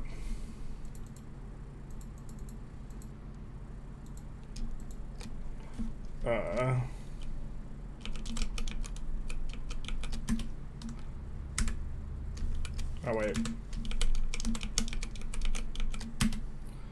Team 1's out. Which also creates weird sorts of play patterns in that the AI can side against you, but that is what it is. France, in terms of power projection, 45,000 plus 5,000. That's going to be 50,000. Math was never so easy. Japan. And we're just adding these two. Some of the power projections got to be worth more than the other. 83,000 plus this is going to be 107,000. Right? Math is hard. Don't judge me for my math. 107,000 plus Italy is going to be 117, 123,000, 133,000, 134,000. So 134,000 total power projection for Team 1. Team 2 is going to have, trade agreement with Qing. Certainly you have to say yes to that, right? You gotta say yes to the dress. Unless you're taking Manchuria. Interesting. They didn't take enough. Japan only took one state. I don't know if they could have made primary and they didn't. They didn't want the front with Russia, maybe. But fair enough. I think you kind of want the front with Russia, but maybe they didn't want the smoke. We see 62,000 plus 69,000. Nice. For 131,000. Just from Russia alone, almost as strong as Team 1 in terms of power projection. But then we also see 131,000 insane transition from Hungary. I don't think they had anywhere near this before, so this will be 194,000 plus this. We don't talk about the Navy power projection, okay? 198,000. To be fair, this is really hard to achieve with so few coastal provinces, but 198,000, and really the coastal provinces severely gimping that is like kind of arbitrary. It feels like 198,000 plus 3,000, 201,000 plus this, 210,000 power projection. And finally, Team 4. Prussia, USA, Spain, España will have, we'll call that 50,000, 84,000 plus USA in terms of power projection. 84,000. Expecting to see USA delete some of this. 94 plus 100,000 plus this 106,000, and then Spain, who hasn't been. This is kind of a lot. 106,000, 123,000 plus this, 132,000. Okay, so we have a balance of power that would favor the dog pile of Team 2 and 4, if that's what they decided to go for. But I'm not sure exactly if the dog pile is coming in, because they just all coordinated together. If they single file them, they will do poorly. And with the status quo, it is still going to be Team 3 that wins. And so it might just be this rush for Sinai. And so, why aren't they infamy maxing? There's a bunch of rules regarding what you can go for, in terms of, I think they're not allowed to really go for Africa, and they're not allowed to go for Great Qing as much. USA decides to pop the revolt. I wonder which side they're playing on.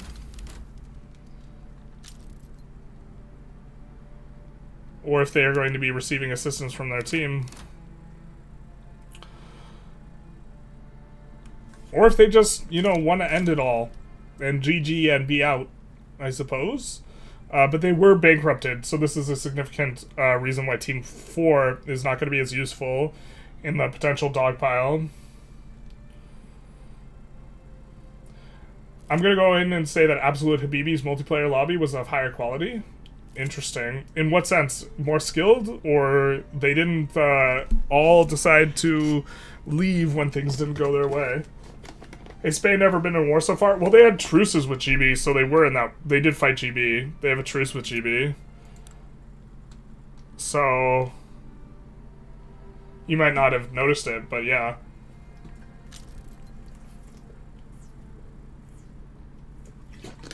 They haven't even formed Iberia yet. They're doing their best, okay?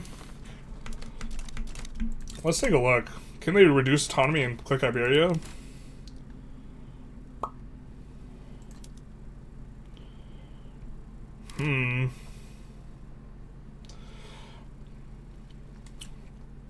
I mean, tech spread's not really that useful at this point. With the way that all the GPUs just rush the military tech. And if you already have the uni stack anyways, then it's not going to be useful. So you maybe go for that? Yeah, they're just slightly over the cap. Looks like USA is asking for help against Texas. Jesus. I feel like you needed help in a different play, not that play. What's the strategy here?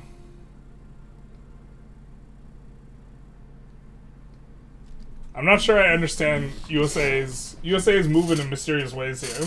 But to be fair, the USA player is they were actually, I think the USA player is a player from a different team. I think the USA player themselves also RQ'd. I think that Team 1, or RQ is maybe not even the right word, but they just didn't want to play anymore. I don't know. Team 1, I think one of the players from Team 1 is now on the USA, so they did not create this problem, they just inherited it. Although, to be fair, if they were the Britain player, which I'm not sure if they are, they created this problem, so roundabout's fair game. It's basically the same thing that's going on over here. GB does look like they're going to get enforced on here. Are they occupied here, or are they just really losing a lot of troops? They're not occupied. Can we spectate the revolt? But they are getting close to zeroed.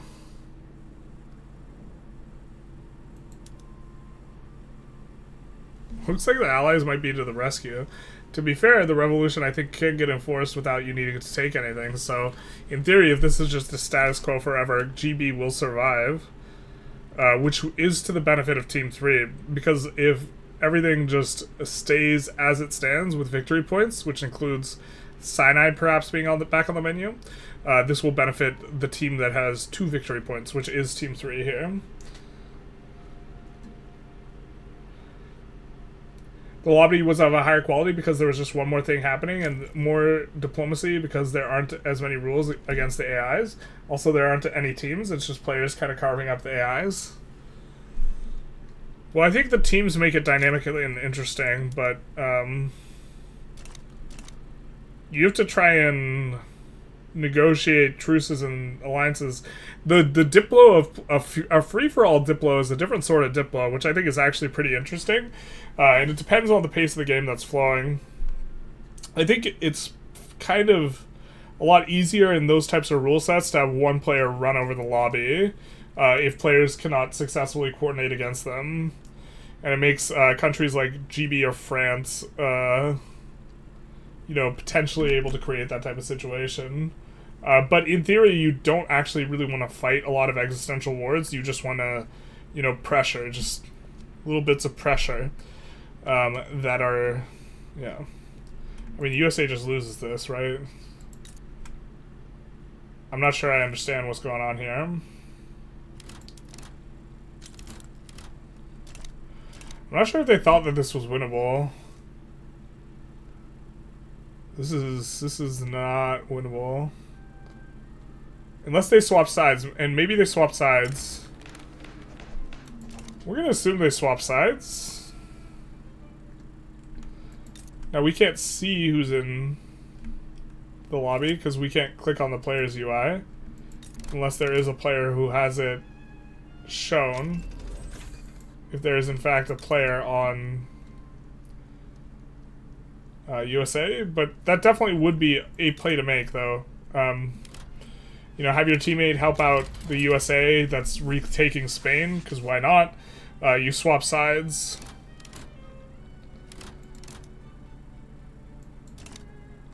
And the question is, can we determine which one is playing like the AI?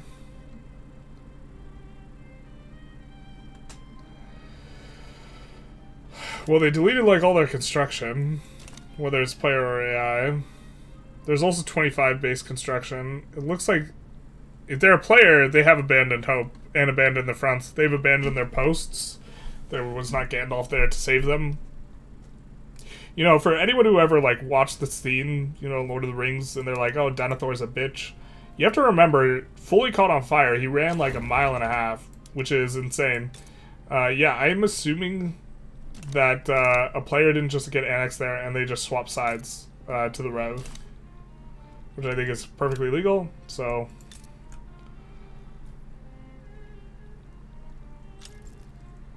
Oh, nope. Looks like we have a pause and they're gonna switch now. Okay.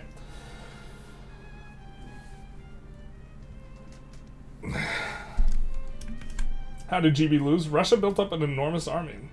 Hi, I'm a big-time Japan player who happens to be Jewish. I'm super interested in what you intend for the playthrough. Have you shared any details on it? I've shared details here and there, but it's gonna be, we're gonna be working on it soon.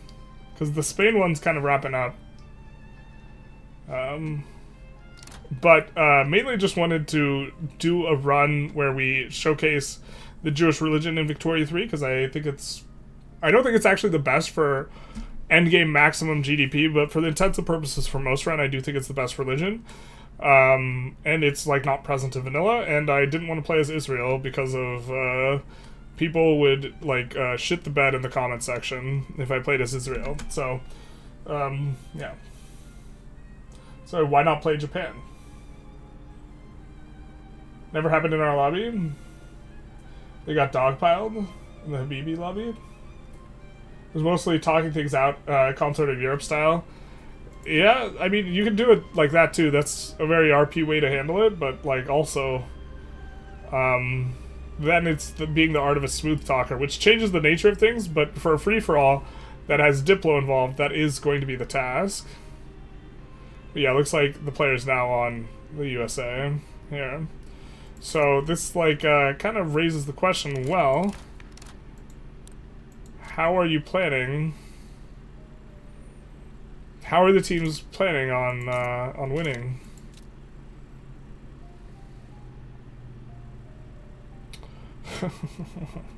Looks like Germany's not even allowed to fight Russia here because they owe them an obligation. So, can you play as Gaza? Play Jewish Gaza? Gaza's been annexed down here, but play Israel or no balls? Shake my head. Yeah, basically. Says the man who rug pulled his thumbnail. They put Netanyahu on the thumbnail? Yeah, exactly. Just like, what's the most offensive or, like, provocative title we could put on that? Restoring, like, God and order to the Middle East or something? Yeah. Let's not. Let's not. But, I mean, things are kind of quiet here, and players have, I mean, they have a little over 2 hours to figure it out, but they also have to enforce war. We saw this a lot in 3v3v3, where players would wait until the last, like, 30 minutes to deck a war and then not be able to enforce a war in 30 minutes. And so, it's possible we might see another one of these. The teams do have to enforce. Actually, maybe they're just waiting to see how this turns out, because the second this war ends, all three teams should declare on GB for Sinai. And so, but only one team can land Sinai at a time. And so this actually might come down to the most silly way of determining a game ends, which is whoever can click land Sinai, deck on GB fastest, and subsequently land fastest will actually be on the winner. So maybe each player is just watching this with rapt attention, and perhaps we should be watching it too, because the second GB loses, if they lose, this determines whether or not the teams need to fight Team 3, or if they can acquire a win some other way. But GB is holding on with their subjects, and they're even advantaged on the front now. So GB doesn't lose this? That's crazy. I was not expecting to see... Well, I guess Canada built the army, so the AI used it. But look at all this coming from the Canada and EIC. So, yeah, then the players are going to have to fight Team 3. So that's Russia and friends. And Austria actually has an army now, which they were a little bit less concerned with before. We see flamethrowers coming in. I'm not sure I like flamethrowers over NCO training, but these guys probably know the meta in the late game a little bit better than I do. Flamethrowers certainly seem better for landings, but you're on defense, right? Maybe a good defense is a good offense or something like this, but if you're on defense, I think we just generally prefer NCO training to flamethrowers. Looks like they're going flamethrowers and NCO training here. Oh, to be fair, NCO training does require the radios. Do you not have radios, my friends? Perhaps they do not have radios. They do have radios. They need that for the Navy. So, I love rug pulling thumbnails. Yeah, I did a thumbnail that I rug pulled. I really wanted to test to see if the meme thumbnail would hit. It was like, people got very offended. Or some people did. Some people thought it was hilarious. But the point is getting click-through rate. So, like, alienating even, like, 10% of your audience to make some of your audience laugh when it doesn't actually increase the click-through rate is probably just not worth it in terms of, like, the way to look at it. We do see, look at this. Austria's deleted 2/3 of its construction. We haven't seen a deletion of construction yet from Russia, but Austria was at like 2,400 construction. Now they're at 800 construction. They're running a huge positive balance. They're prepping for the war here. Let's take a look at the construction values elsewhere.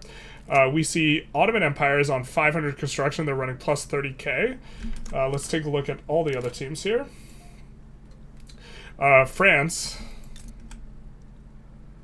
they've deleted down to 1k construction. They're running a massive positive balance. They're all trying to rake back a ton of money for the final wars. Japan, which to be fair, if one team's not ready, you should deck them now. Waiting will only favor one side, but I think everyone just wants to kind of prepare for it because they see it's coming. We see Japan on 1,300 construction, maybe a little bit too much given the metagame situation. 1,200 for Italy, so I think it's just Austria that's moving. You know what they say, he's real G's move in silence like lasagna, and I do think that is the way Austria is playing a little bit here. I think we already looked at Germany's construction. USA has just got problems, so whatever construction they have will probably be okay with it. Yeah, that's kind of what I expected. And then Spain is on, well, paused, but 400 construction, and they are raking back this. Of course, they should be deleting construction rather than paying for it and not receiving it, or paying for the wages for it and not receiving it, something like this. Netanyahu 150 days early, 150 years early. That would go hard, maybe. I rug pulled my most recent video's thumbnail. Normally I don't, but I felt the need for this one. I was a little surprised you were going to use the thumbnail that you showed in the creator like thing. But I also like I thought it would have been a little bit whingy for me to be like, "Are you really going to use that thumbnail, bro?" I really just like the guy.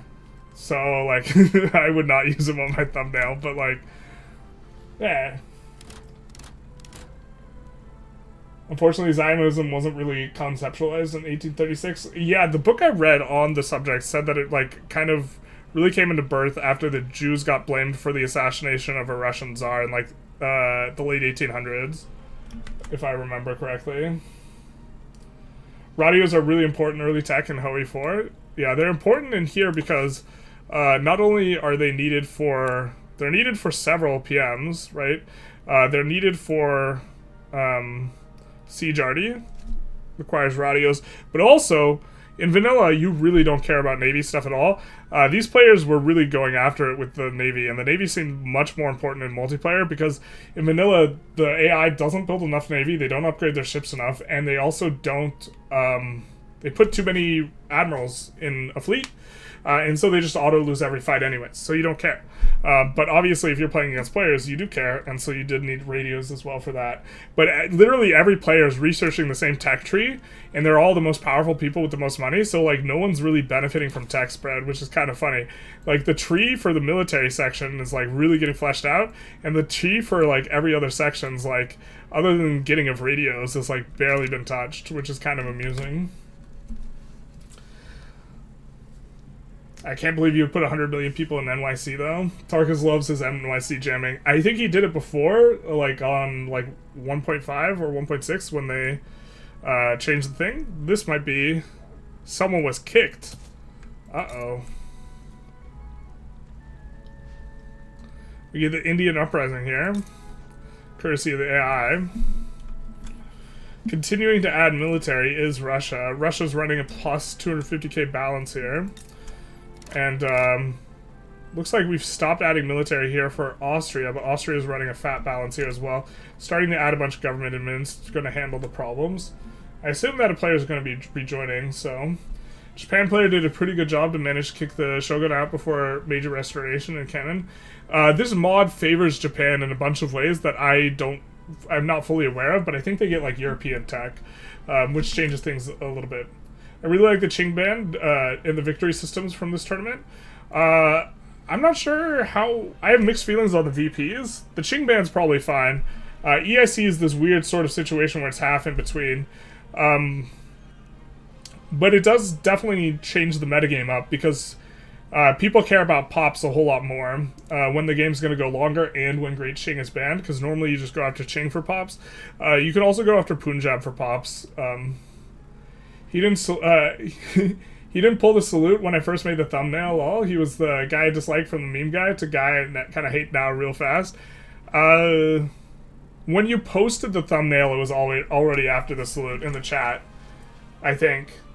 Maybe I'm mistaken on when exactly I see it. Or maybe I saw it after he made the salute, but you posted it before then. But I was just like... To be fair, I wouldn't have liked Musk on there, on the thumbnail, even before he did the salute. Like, yeah.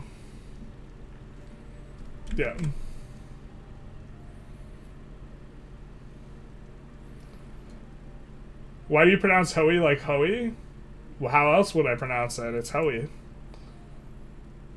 1.6, I put like 60 million in New York. That's the one. When they did like some sort of migration. Oh no, that was before. Yeah, 1.8 has significant changes in migration too. Was that the one where they did change migration for cultural communities? That was 1.6, right? They implemented cultural communities and it was super broken in 1.5 in the open beta. I did a USA run on that. USA runs just kind of always go hard, and it's always just you focus on migration. Or at least I should just be doing like more optimal runs. I don't know what I'm doing messing around. More optimal runs for getting YouTube viewers. I don't know what I'm doing messing around with the Spain run. Like, that was because players were specifically requesting like beginner tutorials, and then also someone requested specifically a playthrough where I actually show everything I'm doing, but like the run's not doing very well because the regulars I think just like aren't enjoying it at all. So like I don't know, it'll just be there for newer players, I guess. So is Team 1 no longer player controlled? It is. The players are just dead. Yeah. Team 1 is being controlled by the players. They're just slumped over their computer chairs with their heads on the keyboard. Yeah. What is this?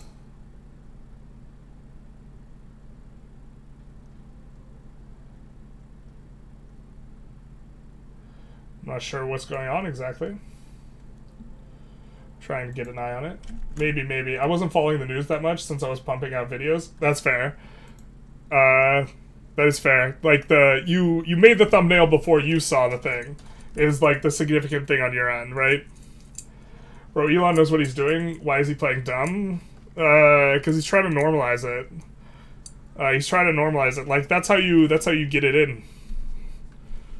Just, like, look at me own the libs. And then it becomes the lib owning salute. And then the libs, yeah, it's like, I have a profound dislike for, I've disliked Elon Musk for a long time now, though. I've just liked him from back when he was a liberal. And, like, all my liberal friends super dick rode him.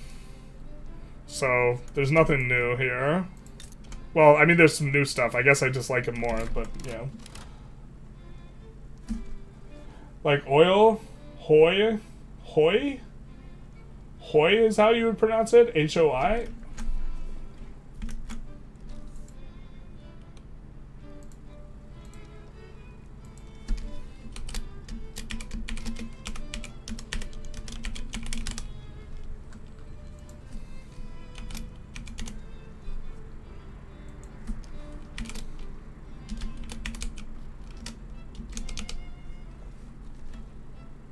Hoi or Hoi? Let's see what the chat decide. Just give us Jewish Japan true. When you will play the best Hoi 4 mod? I don't know what the best Hoi 4 mod is. Creativity versus generic successful runs? Shake my head. Yeah. What I need to do is just build tall in Bohemia. This is a real strategy. I've been watching it even as a regular, semi-regular. I don't pay attention to all of it, but the Spain videos in the background. That makes sense too. I mean, a lot of it is stuff that the like more regular players will know, interposed with stuff that's maybe interesting, but it's just like, it's also hard to record those episodes, because sometimes I think I flub something sufficiently bad that I just actually restart the whole thing, so I'll record for 20 minutes and then restart, and it's just like, that's a little bit rough. I do try and collect notes on the particular thing. Like, this was my notes for the last one, you know, which is why you can see me looking off to the right on each of the things, for Spain. But, there's some stuff I left out as well, like, on subjects, and I guess I'm probably, like, there's a lot of stuff I left out, but it's hard to cover it comprehensively and do other stuff at the same time. Which is, it's been a challenging and weird run to record. I guess I've actually found it really enjoyable because from a recording perspective, it's been a lot different than the other ones, so. Hoi, that's Spanish for today. H-O-I? No, we're not pronouncing it like that. Given his unique salute was, according to a very insightful right-wing commentator in ADL, then it could only mean that we need to call it the Elon salute now. Jesus. Like, it's... I don't think it's ambiguous, like, what he was doing. And he did it twice, for clarity and emphasis, so... And, like, I actually, like, am not necessarily hyper-offended by someone doing it for the memes and, like, this type of stuff. But he also just, like, retweets, like, anti-Semitic stuff. You know, he has a history of, like, some various things that are problematic. But most importantly, he's in a position of power related to the presidency of the United States. So, like, it would be one thing if, like... Look, bro, if like, Louis C.K. or someone... Well, I guess Louis C.K. got canceled or whatever, but, like, if someone who's, like, a comedian just decides to start doing it because they think it's funny, like, it wouldn't bother me that much. Like, I'd probably think, okay, that's a little weird, whatever. But, like, the position Elon's in as arguably, like, one of the top 5 most powerful people on Earth combined, along with, like, his, like, follow-up response, which was, like, tweeting a bunch of, like, Nazi, like, puns, be like, you mad bros? Like... I don't like any of that. And, like, I think people should be allowed to make jokes, but his position is not that it was a joke, it was just that, the liberals don't know what they're talking about, that wasn't really a Nazi salute, and then he goes on to make a whole bunch of puns related to it, like, it's like, on Twitter, and it's like, you should be pretty categorical in your defense that it's not, like, a Nazi salute, so just, like, making a whole bunch of jokes about it, like, I bet you did not see that coming, it's just, like, it's a vibe.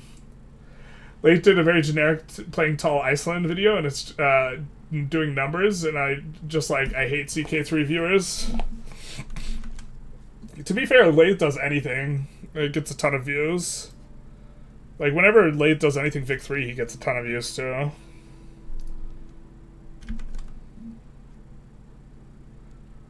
If it's not a bad thing to do it at work, it's not a bad thing, go do it at your work a few times, yeah. Well, to be fair, that's kind of what he did. Looks like we have a free India here, which does change things a bit. Are they independent? They are independent. People are allowed to take states off of them for pops, but I don't think that this is going to be what the play is. Man, the pace is starting to get really, really slow with people just dropping and rejoining. I don't think that... We've been here, like, almost an hour, and we've barely, like, moved a year. I don't really know... Perhaps... I mean, look, it comes down to... Who... Let's see, actually. All the truces are still in effect. There's no way we go another 5 years. So, the teams need to... Teams 2 and 4 need to fight Team 1 in order to win. There's no other way to win. Well, I suppose Team 4 could fight Team 2, actually. Team 2 has one of the war goals, if I recall correctly. Team 2 has Belarus, so Team 4 could take Belarus, and that would work. But this is the only way. Lath Melee plays at U4? Yeah, he does. Who's more powerful, Elon or Putin? Putin. Probably.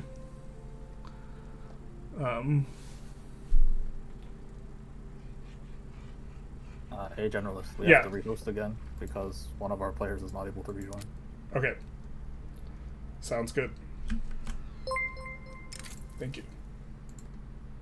How has the stream been enjoying the paused Wiki free experience? They've been okay. We've gotten on a little bit off topic. We're talking a little bit about Elon. So, oh no. What is your team's position on Elon Musk? Oh well, considering I'm the only one left on my team, who's even here. Were you were Team 1 and then your team left? Oh yeah, no. I'm Quebec. Yeah. Yeah. Well, I was Quebec. Now you're USA, right? Now I'm the villain for USA. USA's fucked. It's a rough inheritance. I don't know. I don't. They told me just like. They told me to handle revolution. You can't handle revolution when it has so many radicals. It has 200% bonus to. You should have just swapped sides.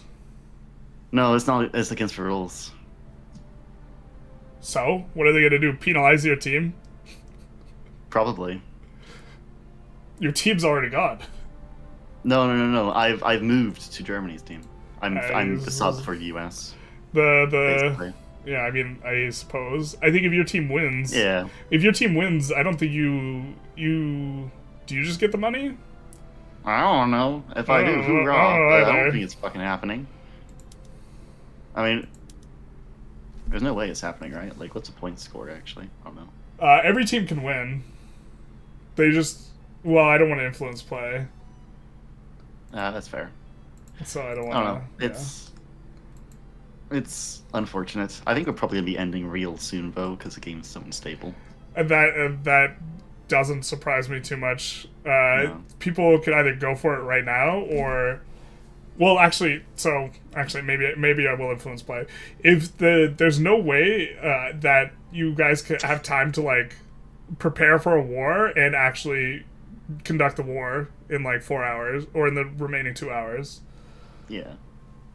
So you just have to go for all the victory points now, or, like,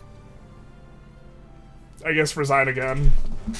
Yeah, I do think that is actually Tyrone's plan. He's just going to deck on France, maybe? I don't know. Is it Tyrone Russia?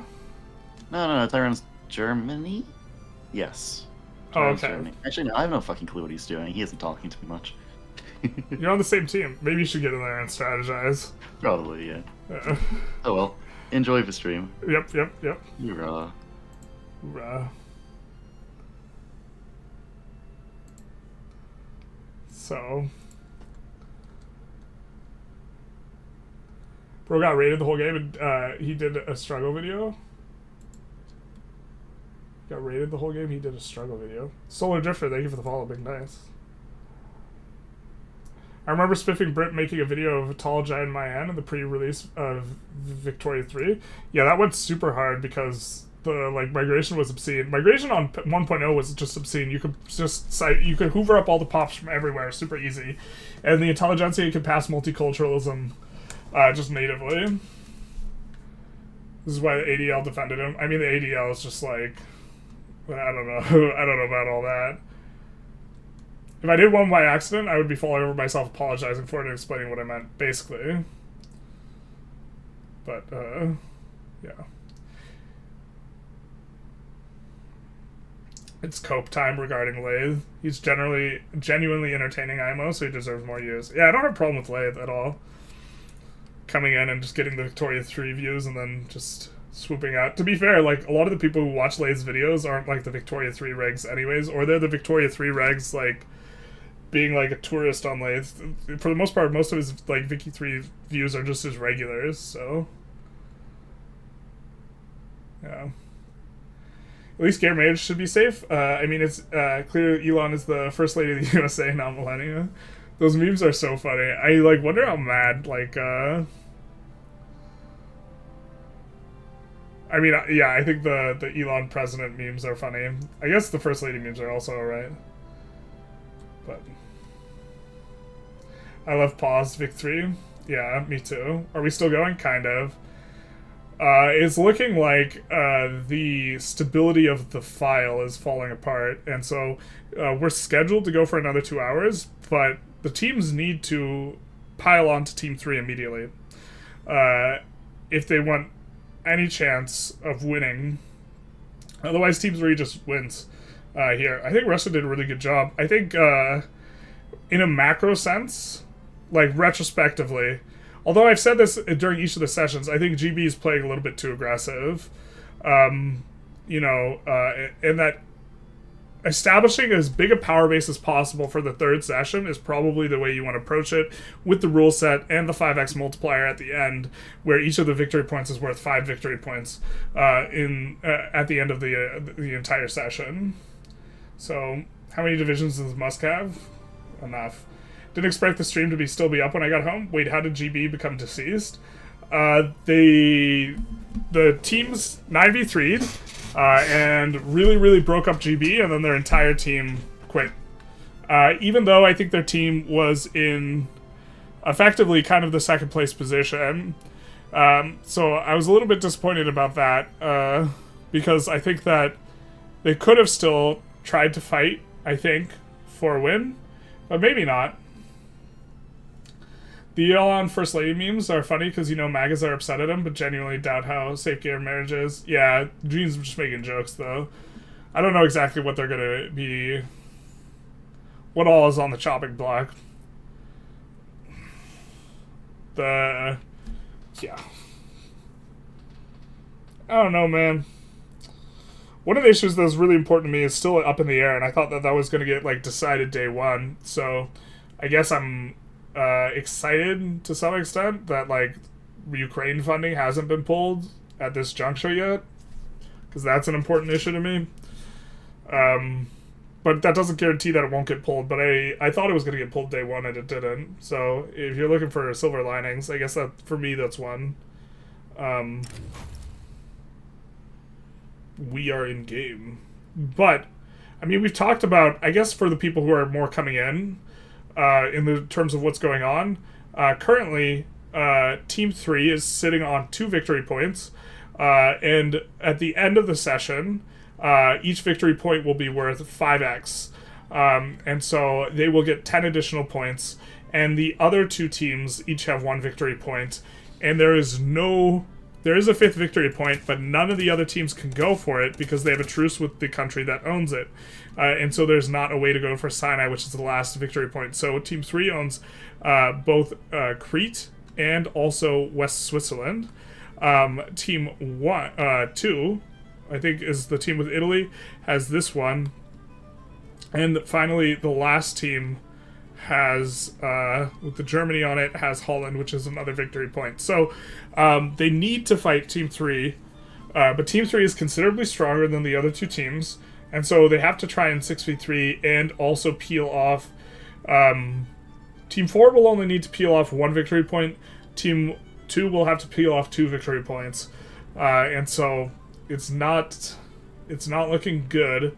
But also, we've been having problems with players getting dropped and all these types of things in terms of just performance. And so, it is a little bit It is a little bit rough on that front.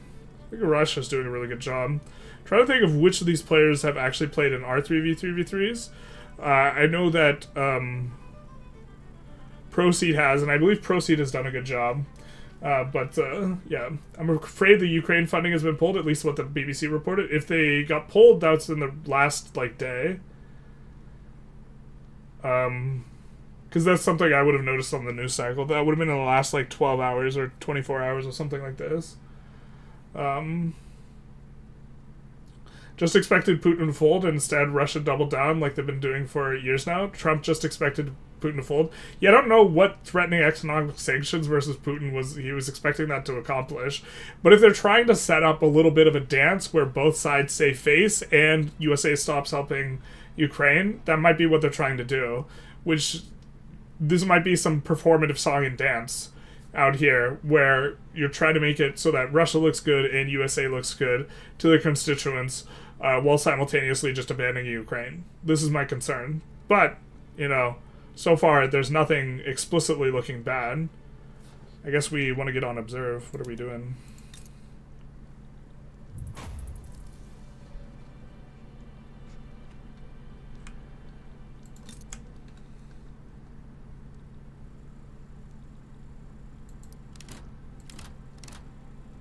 So, I think we're going to watch Russia's POV for the most part, because they are the ones that... You know what's interesting? If anyone can ally GB or India, those two countries will actually be incredibly useful in a fight, even with the AI piloting them, which is an interesting kind of dynamic that we have going on here. And so... I heard only Israel and Turkey still got foreign aids. My understanding was that the pulling of all foreign aid did not apply to Ukraine and Israel. Technically, I think Israel doesn't receive aid, they receive loans that they're never going to pay back ever. Or never, the repayment of the loans is never going to be enforced, but I believe that is a way to make it, since it's a loan, it doesn't have to get approved, or it doesn't have to go through some procedural process, and that's the way they handle it with Israel specifically. Yeah, Germany's still got quite a bit of construction. Very interesting just watching the Hungary player. They've been kind of, I don't know if I'd say that they've been the strongest player in the lobby, but they have been the most interesting to watch, because they just deleted 2/3 of their construction. They're just like, you know what, bro, we don't need this ish no more. This is just fundamentally, the nature of this has just changed. It's just about this war that's about to be conducted, and construction doesn't help you in a war, which it doesn't, so we'll see how that gets shaked out. I remember he pulled all foreign aid, except for, yeah. Pretty sure Ukraine economic funding is pulled, but direct war support is still going.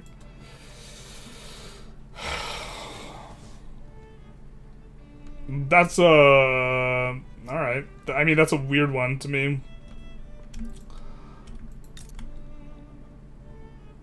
I don't know the exact details of it either way. Everything else is getting cut off. Yeah, I mean, I guess that's really on the American First platform. The thing is some foreign aid is just so ridiculously efficient that, like, not doing it, like, just seems, like, really silly, but... I think, like, 18 hours ago I got the message. I'll try and find some sources and send them on the Discord. Yeah, I'd be curious, because this is, like, the number 2 issue for me. Looks like USA is declaring for return New York. And I think that this kind of marks probably the end of their chances to win. Because I don't think this is going to be necessarily an easy war with Canada and the UK. You're going to be exhausting resources. You're going to be trying to return New York. Spain is going to be basically fighting this for you because you're bankrupted as USA. But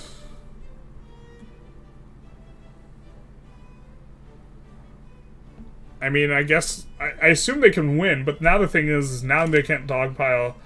You know, Team 4 can't dogpile Team 3 with Team 2, and so, and this needs to happen in the incredibly near future, otherwise we're just going to run out of time in the session. So, did an agitator arrive just right as we were looking at it, or did it just not spawn? Let's see what laws we got here. Oligarchy monarchy is interesting.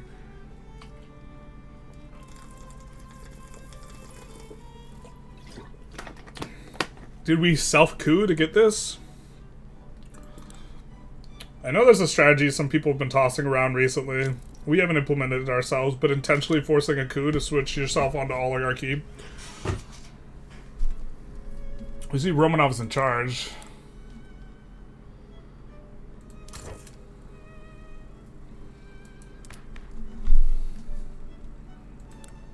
But, you know, fair enough. Laissez-faire commercial agriculture.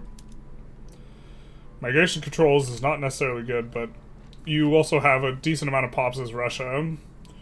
The players categorically really emphasize and value population growth. And so you'll see a lot of the decrees they end up using are related to pop growth. Russia leaving these on. A little bit of a miss here. You should take these on and then put them back on when you need it. What's number one? Russia's number one in the world right now. I do love how this mod is set up that allows African miners to colonize successfully. Yeah, you're basically not allowed to interfere in Africa, for the most part. Except France, I think, can go after North Africa, but they chose not to. May I ask what the number one issue is? And I've never found a statement from Zelensky saying that they were receiving aid 5 hours ago, and I think he might have been on the trustworthy source in this. Still receiving aid. The number one issue is getting money out of politics. I would vote for a wet paper bag if it got rid of Citizens United. Which, incidentally, you know, if that's your number one issue, then you should have a problem with one person donating $250 million to a campaign. And then getting to, like, stick his thumb in politics a little bit. That's kind of my position. You love to see it. Someone get me a towel, I'm gonna make a mess. Maximum throughput on the logging camps here. And a huge chunk of it is under the Russian Forestry Guild. Look at that. Plus 112% throughput. That's insane. We are on, notably, softwood production. Well, that's a little curious. Do we have a lot of furniture here? I mean, this is like a little bit of small micro here, but if the... This is something that's kind of like annoying to balance, the hardwood and softwood production. Looks like he's doing a pretty good job of it. Hardwood is minus 15%, softwood is minus 22%. In theory, you should have a slightly less expensive hardwood, I believe, just overall in your market in the aggregate. Nobody's really decking on them here. And let's take a look at the Spain war, because this is the kind of like one war that's going on. They're fighting a bankrupted GB. Important to emphasize here. And that GB probably deleted down a lot of its military. But USA is also bankrupted, and USA...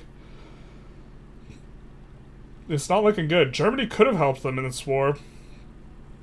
They maybe didn't coordinate with Germany. Germany also may have been a little bit more concerned with trying to get the victory points, which is, I definitely think, where the players should have been. We see Italy declare on... Alright, so here's the war. Italy, this is Team 2, if I recall the teams correctly, France, Italy, Japan, has declared for return Lombardy, humiliate... Oh, this is not good, this is not good. These aren't primary. Austria can just back down. Austria should just back down and get a truce. Well, kind of. But there's no war goal in here for the thing here. So, Austria could just back down and get a truce. There's the West Switzerland. Now it's primary. Maybe there's a rule that you can't do this before escalation.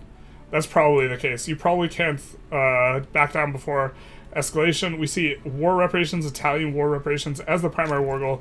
And so we will see exactly how this rumble kind of shakes out. But Team 2 can't beat Team 3 on their own. But I guess you have to go for it anyways. We see all three team members, the triumvirate, siding, and all three. So this will be a good old-fashioned slog, except for, well, actually, both allies can get it forced out. So this is something that's important to emphasize. So the power level of Italy and Austria-Hungary is more important, because if this gets really long, these two will just be 1v1ing each other eventually. And Italy is considerably weaker. So a really long position to a status quo will benefit them. Looks like we do see a secondary war for Conquer Belarus of Russia on Italy. I do like this as kind of the way of doing it. I assume that they declared this before they sided, and so this will be what they go for. Russian war reparations is the return salvo, but this means that 2 members will be able to constantly war against Italy, and Italy is the only one that needs to get enforced on. Expecting Hungary to join in, but maybe we don't see that. But this is the only war goal, and I anticipate this will be the only war goal they go for, because they can enforce this pretty easily. So even if they just go tradesies, whoopsadoozles, this will be working out for Russia. Also, notably, see 0 coordination from the other team.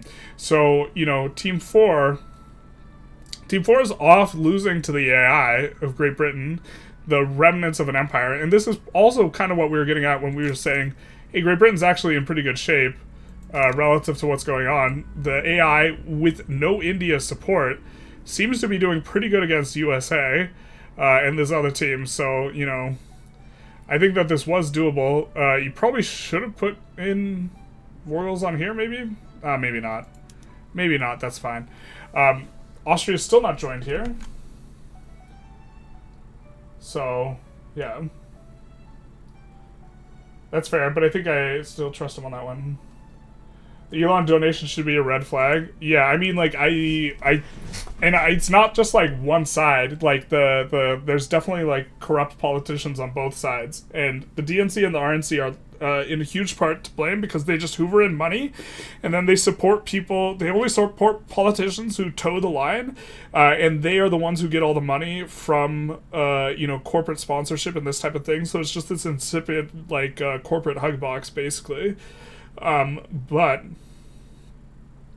like Pelosi, for example, being able to invest, and she's not the only one, she's just the one who has the most money, being able to invest is like a significant problem on insider information. And like when you're investing and you're trading against other American traders, and you have insider information and you make a ton of money on your stocks as a result of it, there's always someone who loses value on the other end.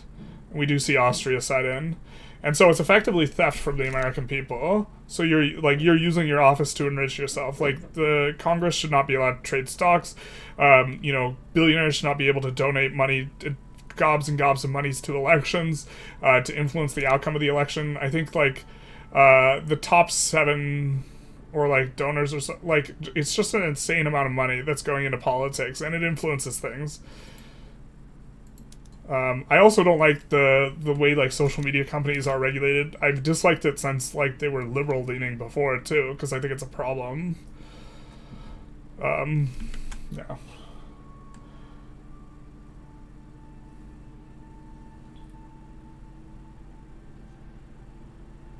The only wood I produce is hardwood. Ayo, let's go. But this war is gonna pop off. I mean, the war's also popped off. Let's look at Russia's POV. Let's see how things are kind of sorted. And it seems like, well, someone's got to assign something over there. But remember, this is the Italy team declaring on the Russia team. Russia team's just playing defense. And look, the balance of power is awful for the Italy team. You needed to coordinate with the other team. You needed a 6v3. This isn't going to cut it. But also, they're playing to their outs. What else can you do? You don't win. It's not about score. It's not about you having the highest score. It's about who wins at the top end. And so anything less than victory, you just have to go for it. And so this is a Hail Mary.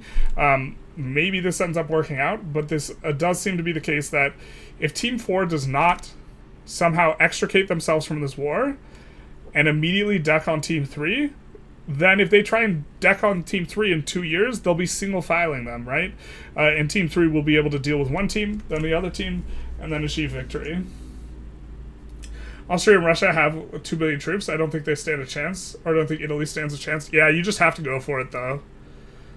Like, I mean, the only other thing you could do is try and coordinate with the other team. Like, this is what you have to try and do. You have to say, hey, let's declare for all 3 of the war goals each, and whoever wins it, wins it. I guess that's, like, your only out. And then, but just generally speaking, as a play group, inter-team coordination has seemed relatively low compared to what we have seen in the 3v3v3, And I think a big part of that is 3 teams tends to create an environment of teaming up much easier than the additional teams. I think the additional teams make it harder to coordinate, and it makes it feel like less of a coordination and interaction between multiple teams because you have to interact with multiple teams. Is there a no Japan-Russia front? Not currently, unless they declare war on Qing, which they can, but it would just be into here. There's not currently a front there. Curious to see no landing going on in Belarus. I was not expecting that. We see a bunch of landings coming in over here. GB is landing Portugal. I think they're probably going to get in. I mean, that's kind of less important. Whether or not they peel something off the AI is kind of irrelevant at this point. I mean, they're making their own nation stronger, but the scoring is entirely based on victory points, right? We have Sinai, we have Crete. Crete's back on the menu, boys. We have Belarus, we have West Switzerland, and we have Holland, and Team 3 controls 2 of the Wargals. The other 2 teams that are left standing each control 1 of the Wargals, and there will be a pulse for 5 victory points when the session ends. 1 victory point on 1880. It looks like we're going here without, kind of crashes, so we will be continuing. And so, the teams need to fight Team 3, or Team 3 just wins, because Team 3 is going to get 10 minutes or 10 points when the session ends. And there's no way for the teams to really do anything about that. I suppose Team 4 actually, by virtue of being 1 point ahead of Team 3, can declare on Team 2 and try and take Belarus, or trying to take Belarus before the other team can. And maybe this is the way you win. But as it stands, it looks like Belarus just gets scooped by Russia in this war.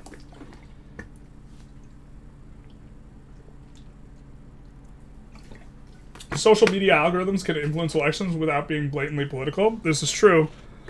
It's a difficult problem. I don't necessarily know what the solution is, because you simultaneously don't want government to have too much control, and you don't want private interests to have too much control. The skew towards happy posts if you want the incumbent to win, and depressing posts if you want the challenger to win. Yep, this is the way you could do it. And you can look into the Cambridge Analytica stuff, but it is very powerful in terms of influencing ability to win elections. And I am disturbed by the fact that the lines are really drawn in the sand when it comes to social media, it seems, regarding politics. It's not like the case that it's entirely bad because the right has it or because the left has it. It's that there's no centristy social media, it doesn't seem to me, in the US that's a viable option or a large option. Blue Sky is emerging. I don't even think they're big enough to be in the conversation, but that's the one people mention. But they are obviously super liberal. Right? I guess the social media, to the extent you could consider as social media, that seems the most neutral is probably Google and YouTube. But I don't even know if I would go that far. Yeah, this is looking grim. The front is pushing. It's going to take some magic. It's going to take a little bit of wizardry. They're trying to pull off some wizardry, some dark sorcery over here, trying to get a landing in, call an ambulance, but not for Russia. And so they probably should have tried to get this guy into the war some way to open up more fronts. But, yeah, they have to try for weird landings on Russia. To be fair, they can try for it. I think there's a landing coming in here for Belarus. This is what this is over. Russia's winning this. I don't see the troops, though, so maybe you're just trying to gain control of the sea node and then put in the troops. But there's also no troops defending. Oh, wait, this is defending Crete. So what's going on in Belarus? They're trying to land Belarus, and they're trying to land with a 90 stack. Looks like there's a 250 stack just defending, but if this 250 stack is just defending here, which is fair enough, then, wait, did it get taken? It got taken. Bruh, the landings are just very strong. I mean, I think that I forget if it gets rid of the penalty entirely. I think it does, but the offense and the fact that you only roll offensive battles does make Flamethrowers Chem Warfare, the landings, pretty strong, which we're seeing a bit of here. So even now, even if Austria gets enforced on, like, let's say Italy somehow enforces on Austria, right? It doesn't matter if Russia enforces on Italy here. And I'm not sure Italy has a very good way of stopping this without being able to seize control of the sea node. And if we take a look at, Italy's team's flotillas, we have 500 flotillas here, and then if we take a look at Russia's flotillas, 826. They're just still adding war. Look at that. Army power projection of 85,000, give or take. So, yeah, they're just full-on ships right here at the very end.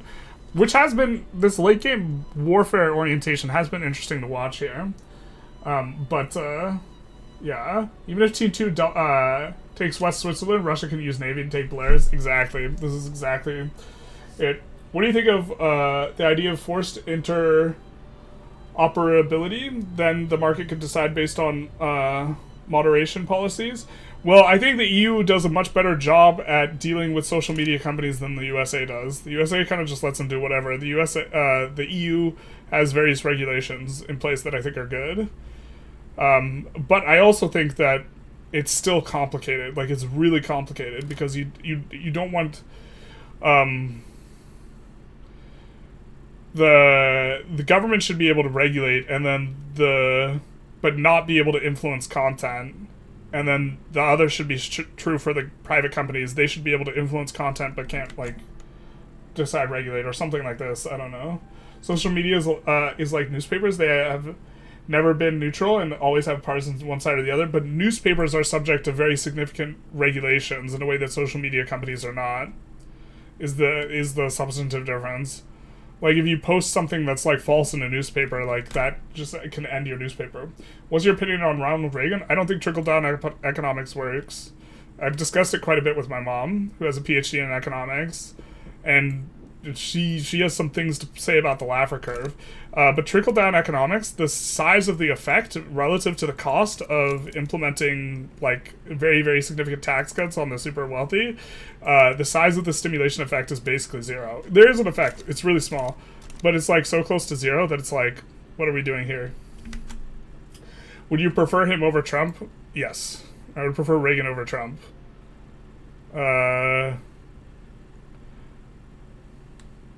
But, like, and it's, like, not particularly close. I think you would have to go back more than a century to find a president that I would not prefer over Trump.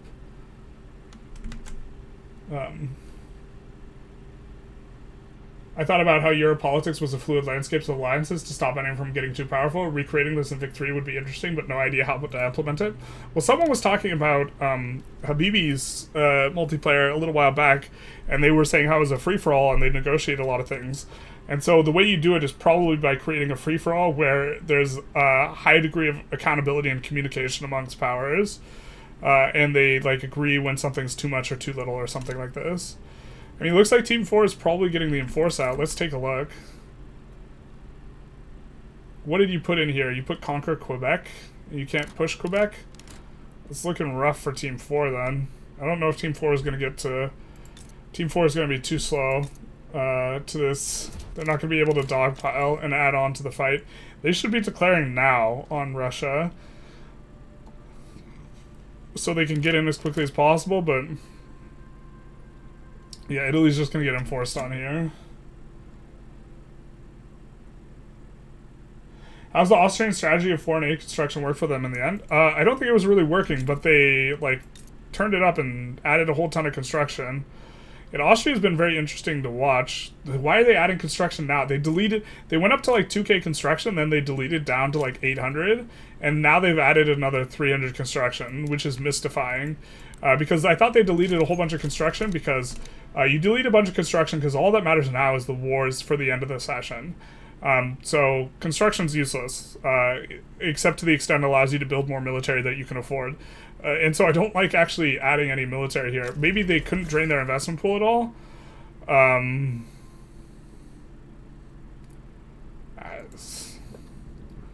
maybe a reason to add the construction and just let the private queue run it, and however much the private queue can run, you build up to that amount of construction. Maybe that's fine.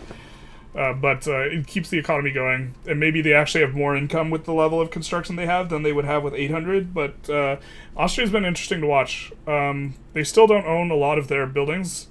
I still think it's bad. It mathematically looks bad. There's some contexts in which it can mathematically be good. I don't think those contexts were brought to bear, but there's like theoretical spots.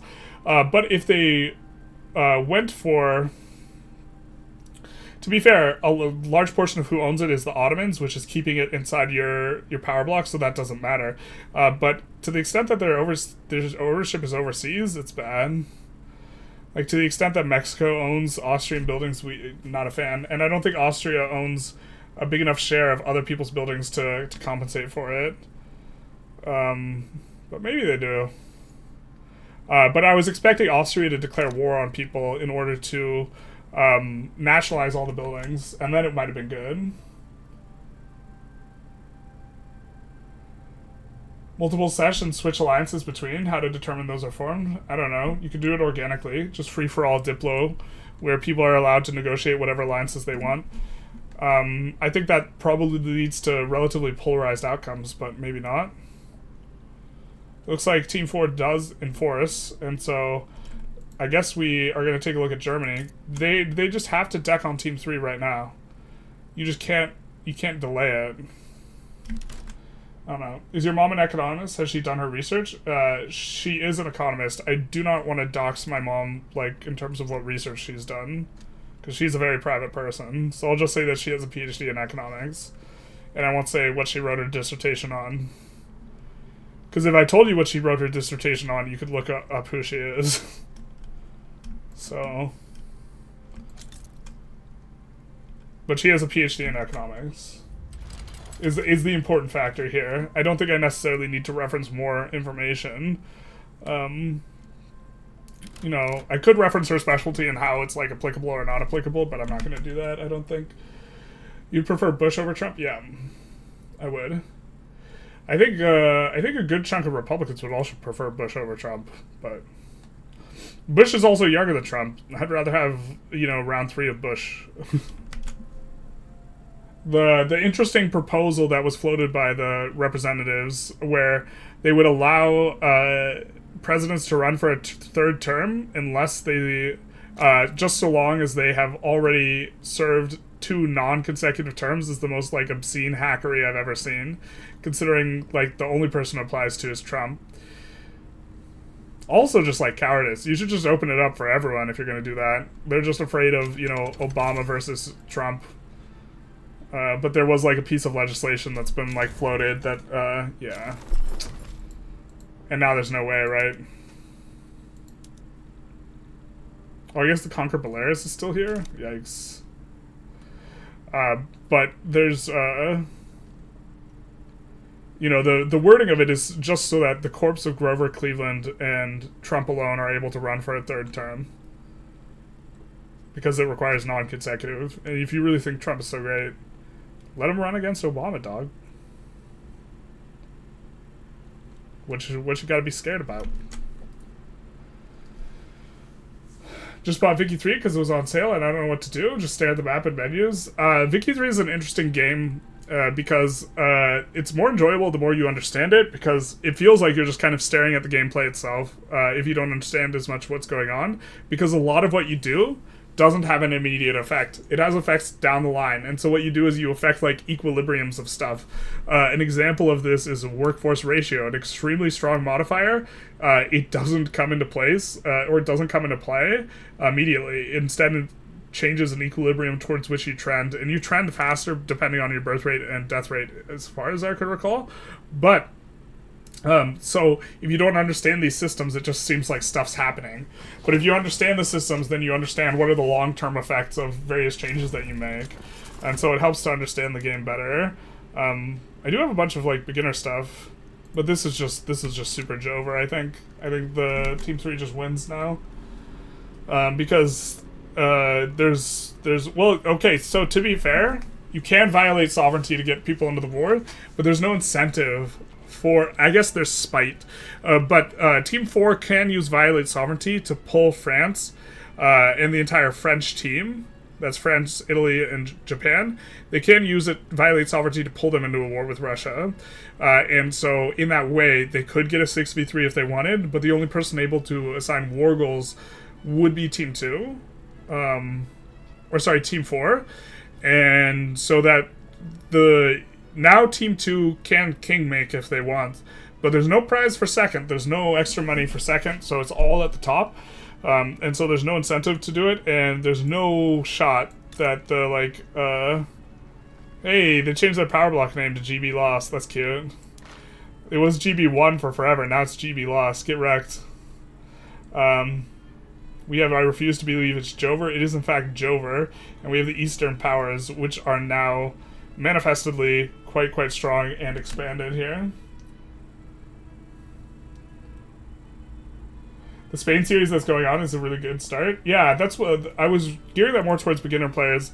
I'm perhaps making it too long for beginner players anyways, but like in terms of the view count, it's not doing too hot at the end, and I think because it's like a little bit maybe too simplistic for most of my regs, and then the beginners haven't gotten through the beginning videos already, so the later ones just aren't going to do too well. Maybe recreate World War I and have a rule set that discourages great powers from attacking each other until the moment they all pile on. I mean, we see that to some extent with 3v3v3.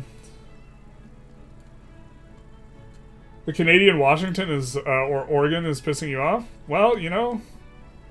Oh, Canada. It's actually changed from Quebec to Canada. I don't know what changed it. At least to polarize outcomes if people involved decide to hug box and somebody refuses to fight, but everyone in our games enjoys balanced games and everyone wants to come out on top. Yeah. Well, if you want to come out on top, then it encourages you to hug box. If you want something balanced, then it is a little bit different. But Portugal wants to support their independence. Or we can't do that. We can't. We're not part of it. That is a bit interesting. Let's go to Spain. If Spain could reduce autonomy... Well, if they're asking for support independence, they can't reduce autonomy. Yeah, they're trying their hardest. Except for they're not. What are we doing here? Yeah, you gotta fund the lobbies. You gotta fund the lobbies when you have problems.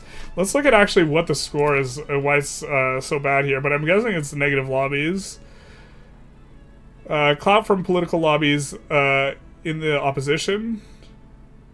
Oh, it's the time modifier from annexing a subject. Well, that's on you, bud.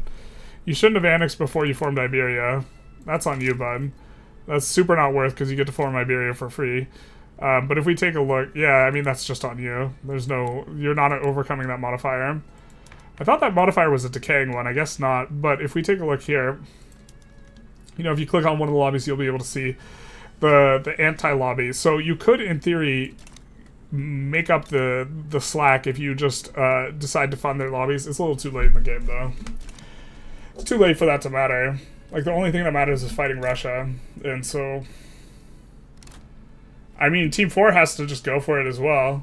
There's only like an hour and a half left. I don't think we're getting to... I mean, I guess they could wait a little while if they want, but... What are your positives for Trump? He's not as bad as I thought he was going to be so far.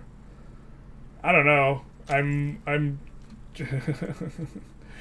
like, to some degree, him blustering about does create, like, good outcomes. Like, I think that the EU has probably ramped up, or generally speaking, Europe has ramped up their military spending quite a lot as a consequence of Trump.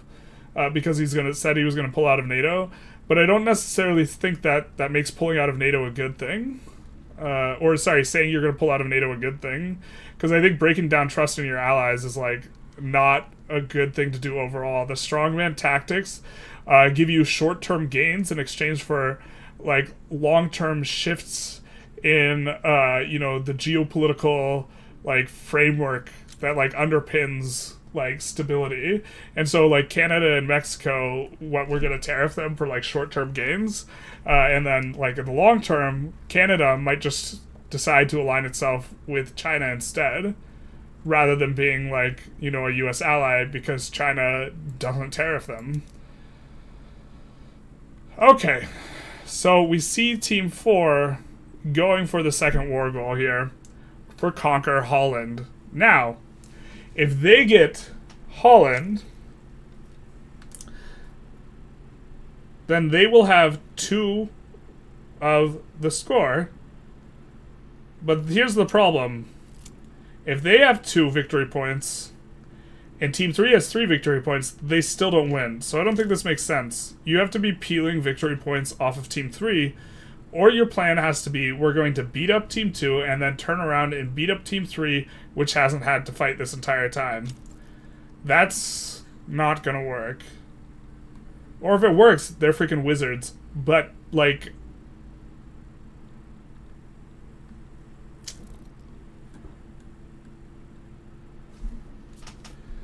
Oh, I guess they have truces with Russia anyways?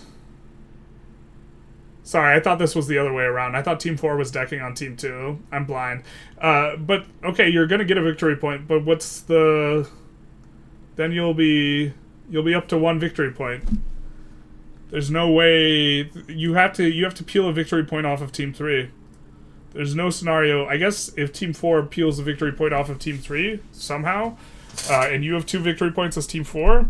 and then you somehow get Sinai, I guess you win, but that's not gonna work.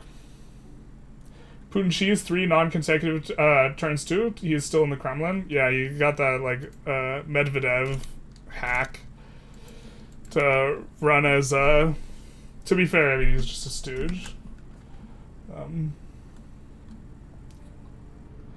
King Obama people rather have his wife run the country than him.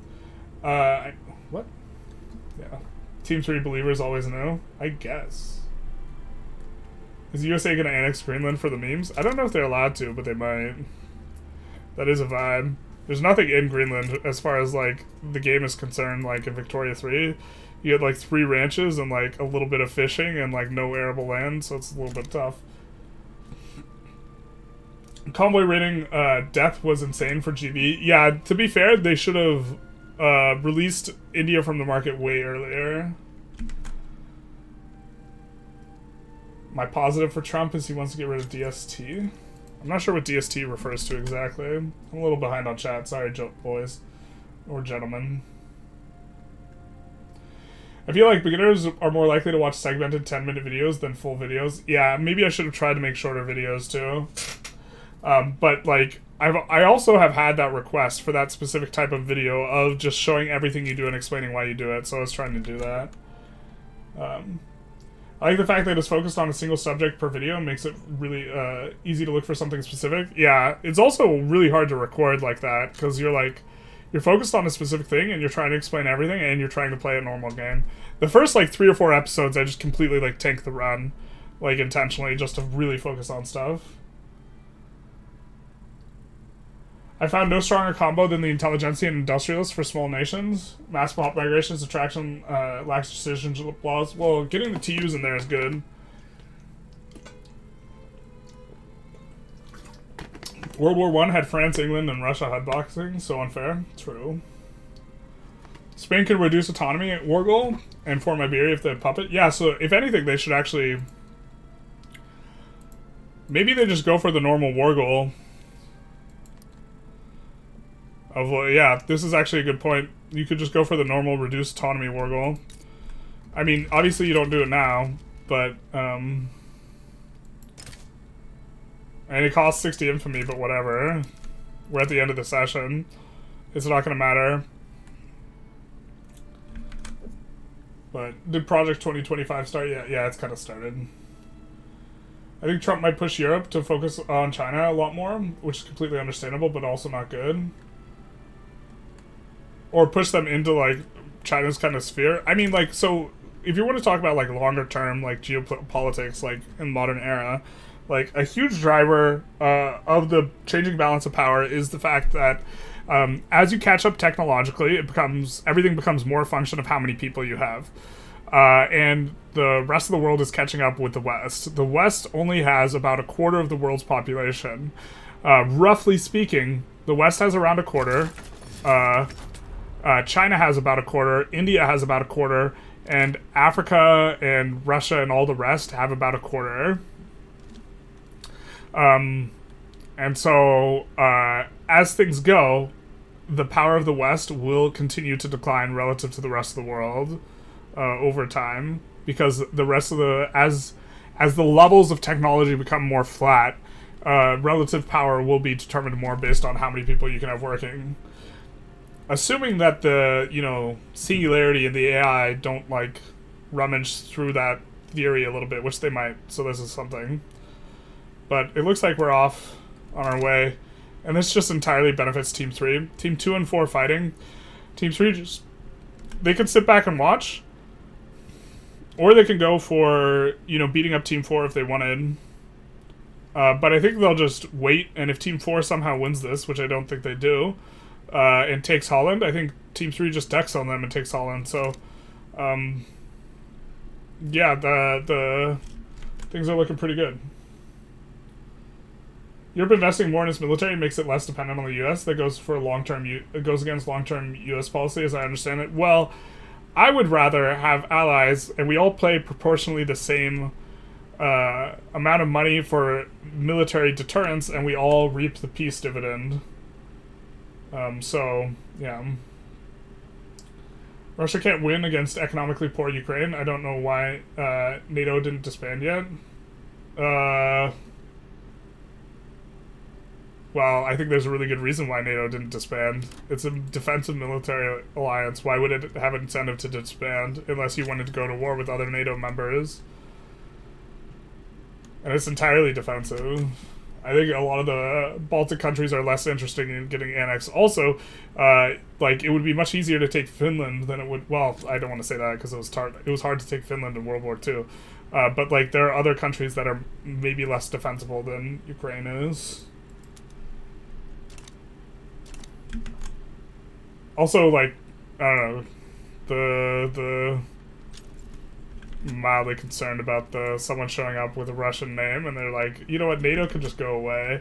It looks like Ukraine can defend itself anyways. There's no need for the defensive alliance. It's entirely defensive, so... So this is the long-term strategy we were wondering about. The nationalizing all the buildings... war goals. So eventually you come in and you swoop back in and you reclaim your economy. What happened earlier with Team 1? Did one of them think they couldn't win? Did they have 8 points? Well, so 2 out of 3 of them were at their computers, and then they had heart attacks and they died. And their faces just face planted on their keyboards. It was a big mess, and that's what happened. So they are deceased. They are gone. No, they quit because they didn't think they could win, even though they were in the second best position, I think, to do well. Pretty disappointing to see. It looks like they do have a play against Team 3. What are they going for against them? Conquer Sinai? Yeah, Team 3's got this in the bag. It's surprising because I was thinking going into this, Team 1 super had it, so I was definitely mistaken here. There's a lot of invisible rare metal in Greenland, true. But yeah, Team 3 just swooping in against the AI and picking up the war goal here. I imagine there's not a very good reason to not just go for way more than that, so I kind of expect them to go for Lancashire and home counties as well, but maybe they don't. Maybe they just want the back down, maybe they just want the easy war.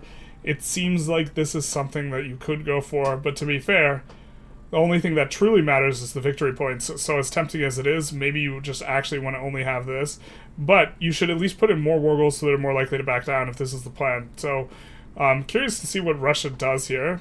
It does look like Team 4 is getting the business, and so...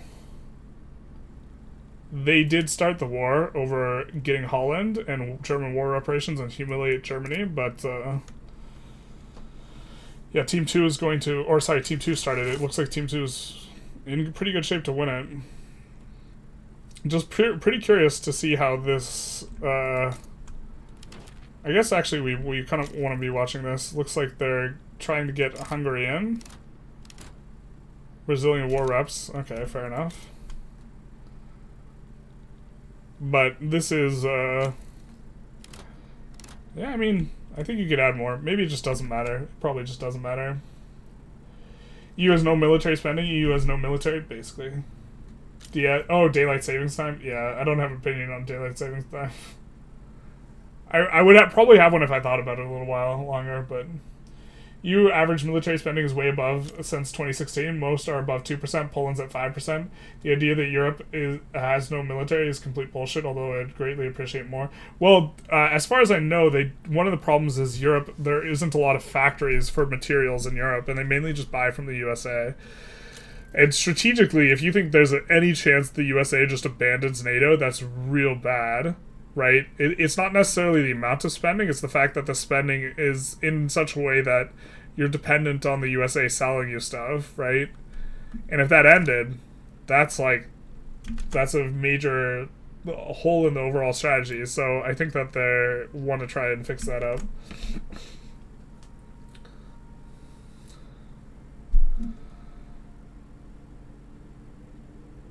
Why is Team 1 deceased? They got dogpiled and quit. Can't wait for your next Civ stream to devolve into political conundrum. Yeah, we might start being a little bit more aggressive about timing people out for stuff. It depends. There's definitely at least one person who keeps on making new accounts just to try and provoke arguments, even though I've already banned them. And so I'm just going to categorically, if I think someone's a person I banned previously and they're ban evading, I'm just going to categorically ban them. What are the conditions on nationalized building, Morgul? I believe you have to control the capital. But I wouldn't be shocked to see a backdown. It depends if they what their strategy is. I think balance of power makes them more likely to back down. Defend the borders does make them more likely to back down.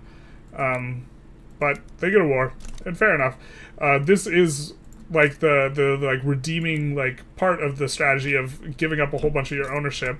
Let's take a look at Austria, where they have a bunch of ownership overseas, but if you reclaim it, it can maybe be good. But the thing is it wasn't good until you reclaim it, and they're reclaiming it in the last act here, when you actually maybe don't want to be at war. Right, because we're reaching the end of the third session when the victor is going to be decided, and if that's the soup you're swimming in, then it's kind of less important. France is on the verge of collapse here as well. Is Germany redlining as well? The German player, I think, has conducted the wars relatively well when they've been fighting them. No, the German player has a lot more room to run here. But the fact that France is super redlining, we're looking for decrees here. Looks like they're kind of scraping it here. Let's see France, how we're doing with the decrees. But the fact that, yeah, they're scraping, they're actually doing a much better job of that than they had in previous episodes. They're just all war. But the thing is look, Russia has a full balance. So Russia's just going to be able to mobilize just massive armies, and they're getting onto mass conscription right now. So, yeah. Countries in Western Europe do not see that because they don't see the immediate threat, yeah. Does each dead player increase the prize pool? No, it actually decreases it. They have to send flowers. The flowers for dead participants come out of the prize money. So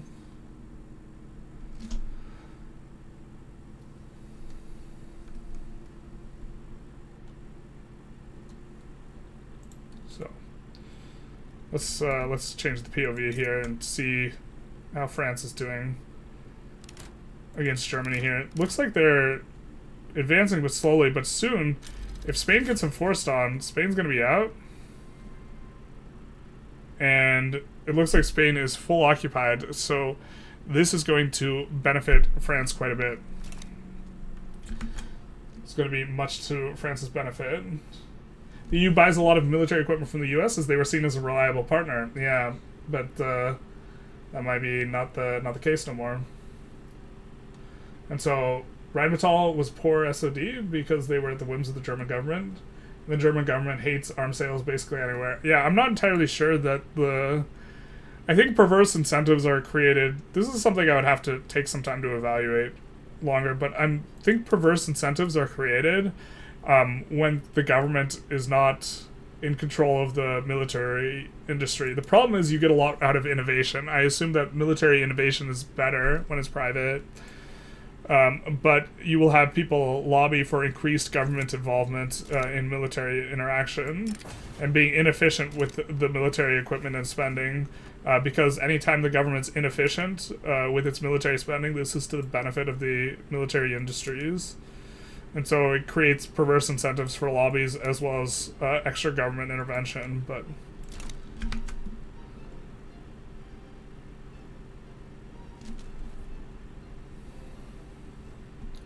saying that the more eastward you go in Europe, the more readiness you see for war, and then we see a disagreement from someone in Poland. Is Poland not more ready for war than France?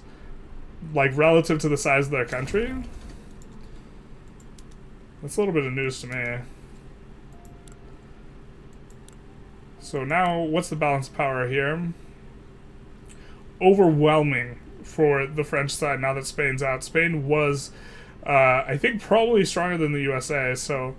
and you know who's laughing to the bank? Team 3. Just experiencing a very, very casual... Just kidding. Just kidding.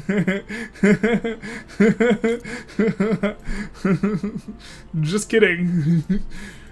Team 3 has its war goals bricked by a revolution in Great Britain. To be fair, you could intentionally provoke revolutions to brick people's war goals, which is like an interesting dynamic, but we do see the war is in fact bricked by the revolution. Alright, fair enough. But I still think that, like, look, we got 1 hour and some change left.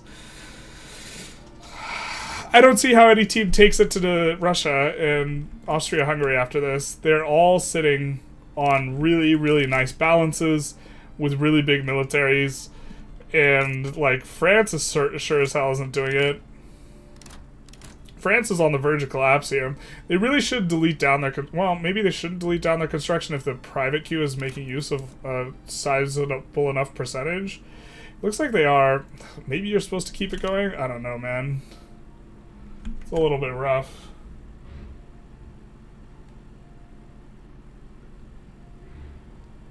So... German government are stupid. They nuclear power plants and use old coal power plants. They close nuclear power plants. People just really don't like nuclear for some reason. Well, I mean, there's actually a good reason. You have, like, Chernobyl, but, like... my understanding is the technology has greatly improved since then. The Dutch military is preparing for an all-out war with Russia in 18 months. Yeah, I mean, I think the biggest problem is the dependence on the USA for military equipment. It's like, the military preparation's too polarized.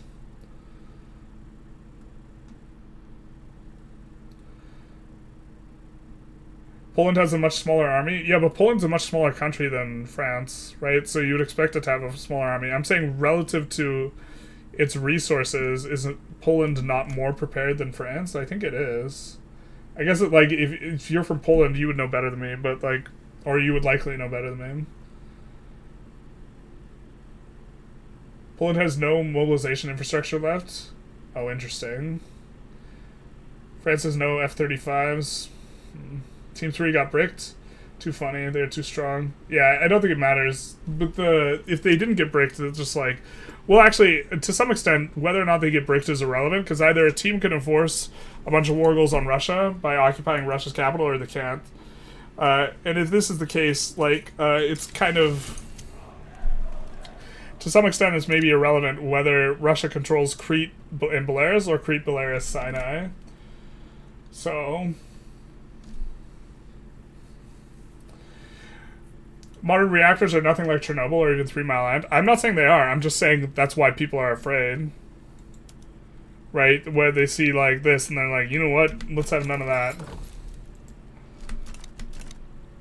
Looks like Italy is going to be keeping France afloat here. I do like... They are playing with a mod that allows you to send money, which is kind of nice.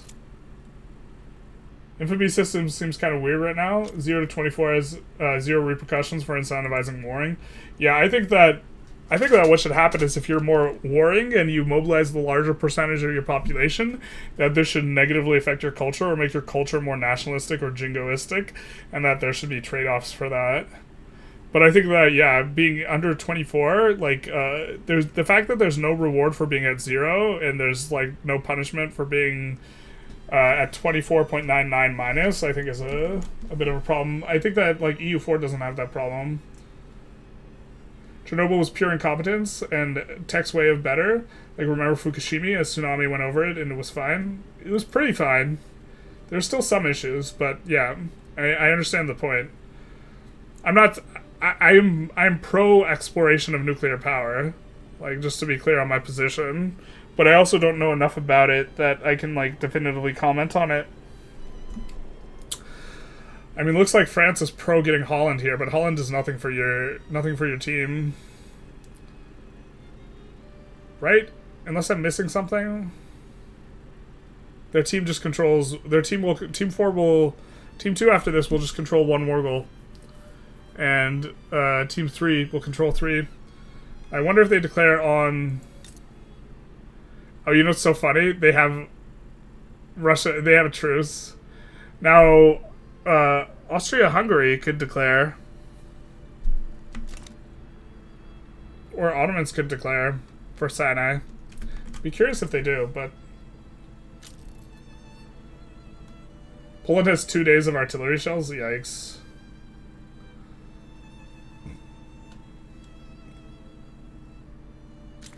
Genuine question, what are you spending the 5% of GDP on? That is an interesting question.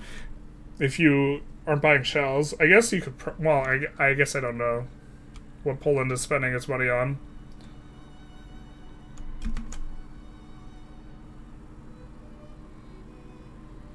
If anyone tells you they know how much radiation was released from 3 Mile Island, they're lying. That sounds about right. I know, you know, in Chernobyl it was only 3.6 Rontgen. Not great, not terrible.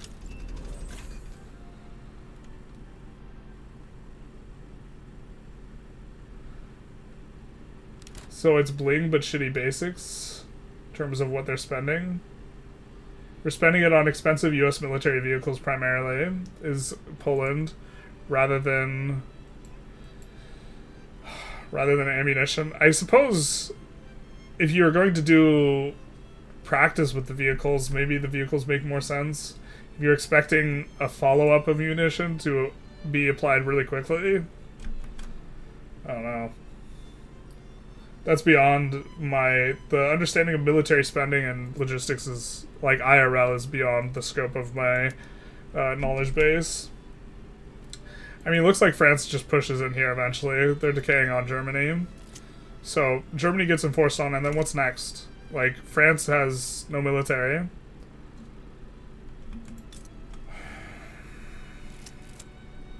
USA is not allowed to... Apparently, as we discovered, they're not allowed, per the rules, to swap sides, but I was kind of encouraging them to swap sides anyways. They need assistance, though, so they're out of supporting... Germany, so this is now just Germany, all by themselves. Yeah, USA's got a very significant political problem. I think that they're constant revving, and they can't pass a law to avoid the rev at this point. Can we swap onto them, or no? So, yeah, I think they were enacting monarchy to avoid...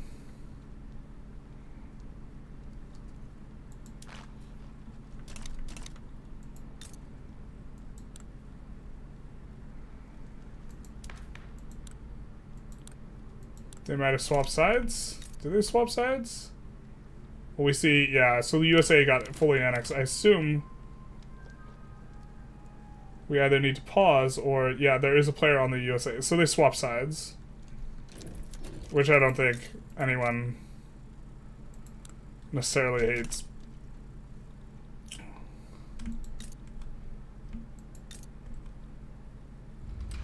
But, yeah, I mean, the one to watch may be Great Britain, because Great Britain controls the neutral war goal, or the neutral victory point. of cyanide. E4 kind of has the same problem where you have to stay under 50 AE. They do have the same problem, but like you at least there are penalties and bonuses for having 0, or there are penalties and bonuses that scale linearly from like your level of like war exhaustion and this type of thing. Like you should have penalties for infamy that scale linearly. So someone mentioned me.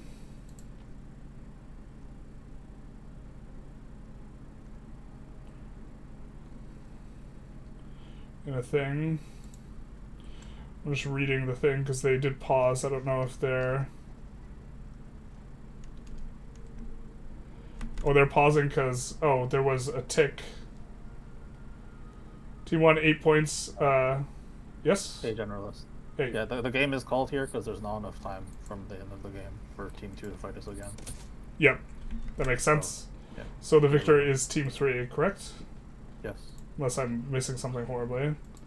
Is Team 3... Does Team 3 want to come in and talk? Yeah, I mean, I'm Team 3. I can... well, Salty Pat, who is subbing, has already left. So actually, he's been AFK for like 20 minutes. Who is he subbing on? Austria. Okay. Oh! Austria was turning some things around. Yeah, he was trying to make some changes. Oh, he's already, like, offline, too. Yeah, He's AFK. Homeboy's eating. Yeah, Have let me you... see if people who want to chat here. Okay.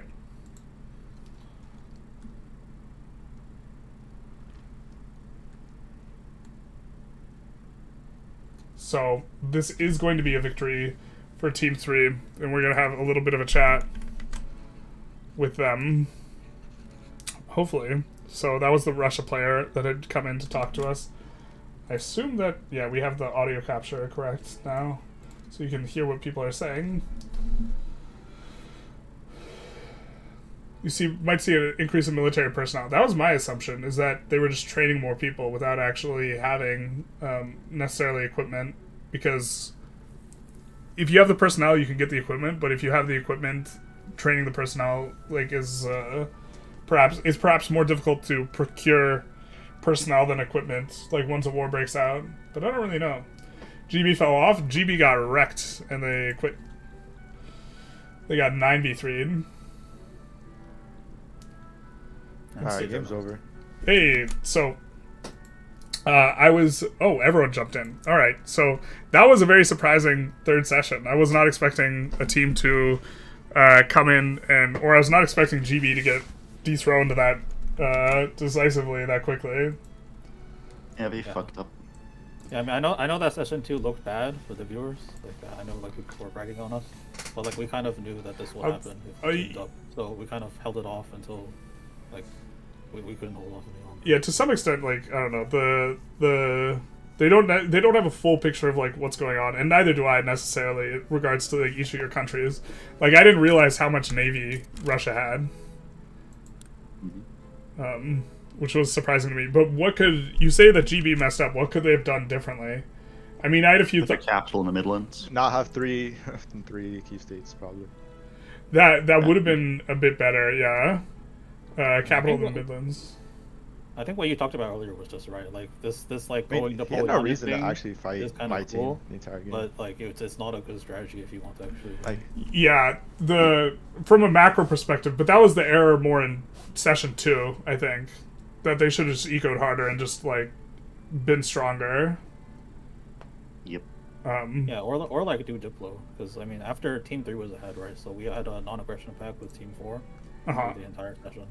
So like we weren't really ever in danger of being dethroned after we took down GB. my plan was to that go for explains a lot. Baleari's this session, but then Duluth just did that, so there was nothing left for me to do. I was so confused why they didn't 6v3 you at the end. Yeah, like I mean, Germany was almost out of the game. He was like at debt limit, so I took on his debt, and in return, like he helped us. And but that's just selling out for no chance to make the game. What was I gonna do anyways? I wasn't gonna do anything this game. When did you I was just like trying to. Well, like trying to help.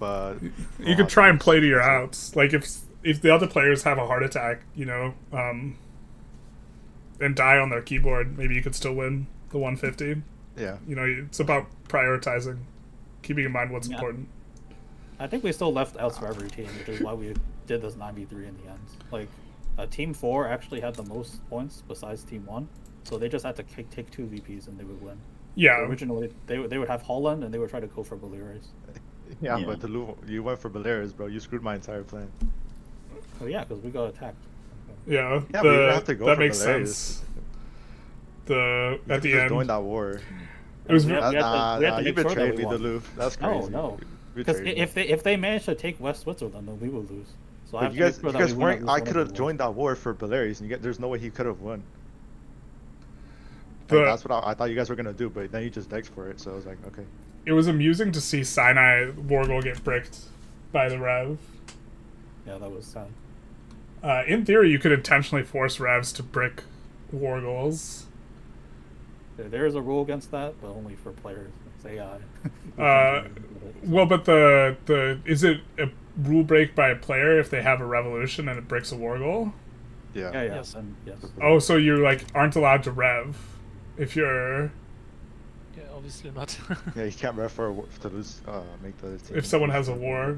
Yeah, it's unfortunate if it just happens accidentally, but that's what it then, is. then your team will Usually probably doesn't just get happen. punished. If Yeah. that's possible somehow. Nah, the Louvre betrayed me, bro. That was crazy. Yeah. The thing is like being so aggressive in session 1 and 2, I think like you also make all the teams dislike you. Like from the Yeah, Diplo of course. perspective. Like no team would have wanted to work with him for the rest of the game after what he did. Which is like often with the 3v3v3s, that's something that I would see very often. Often like the stronger players are also a little bit more abrasive. And so it gets harder to Diplo. And then you see players that like the like more laid back players tend to win more often in a lot of situations. It supports coalitions. Yeah. I was very excited to see the 9v3 though, because the two teams did not coordinate at all in every single one of the previous sessions. And then you guys all got it in there. Or it wasn't a full 9. It's very good coalition, yeah. It was like 6v3 or something. I don't think everyone was in on it. No, Maybe USA and Mohawk Spain were involved. juggled And it Japan a little better. Yeah. Did any of you violate sovereignty to get in? I don't think I saw that. Germany did. Germany did? Okay.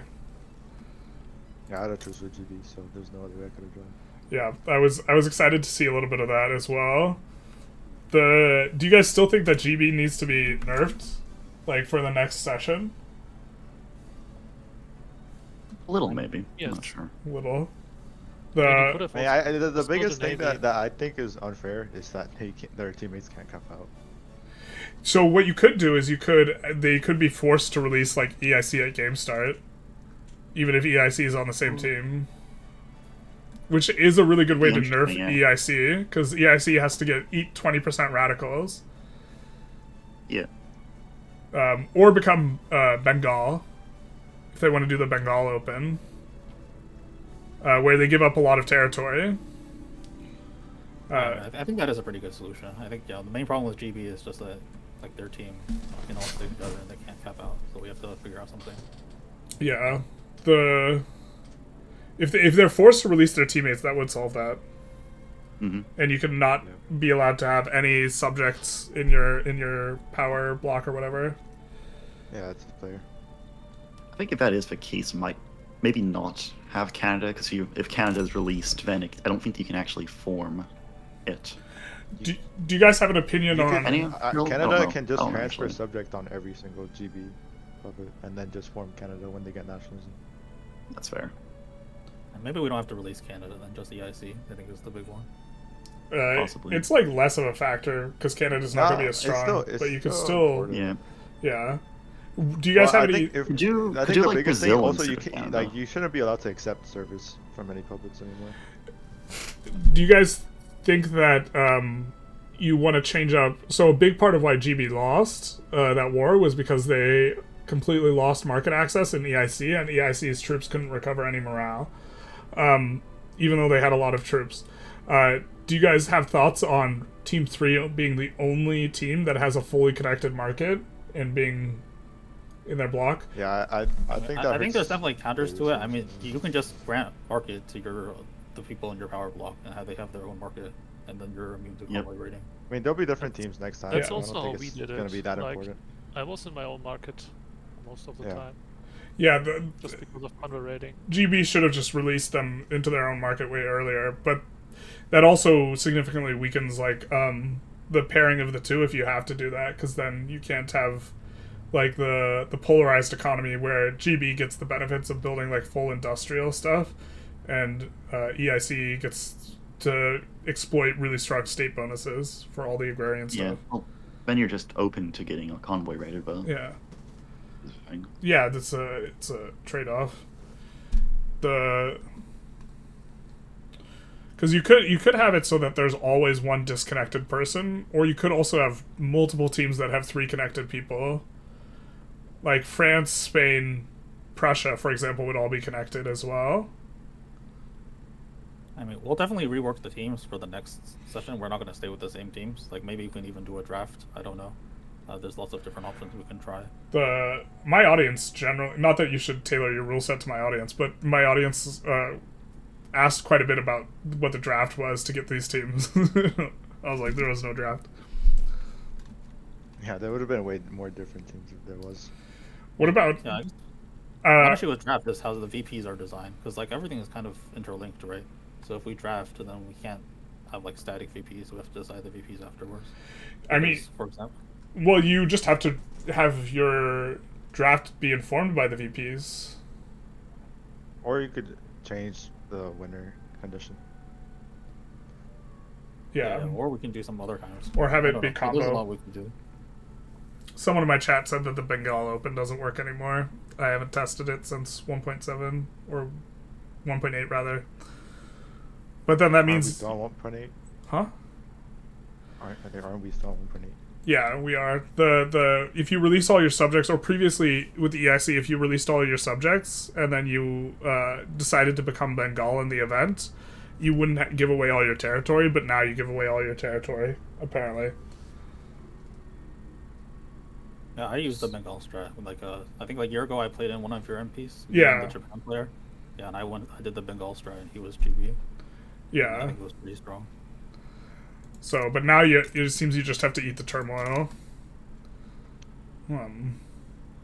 Which you could intentionally rev, I guess, or something like this, to get rid of the turmoil. But 20% turmoil is kind of annoying.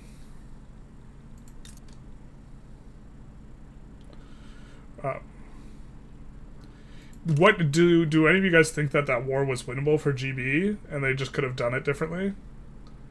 At the I think beginning? transfer Kamchatka was a mistake. Like, I understand why he did it, because he thought he had Chem, so he could land on me. But Yeah. the funny thing is, Russia actually has the best historical generals in the game. Like, you have like a ridiculous number of generals. So I defended with a general that starts as expert defensive and trench rat, which, funnily enough, is actually strong enough to hold against Chem.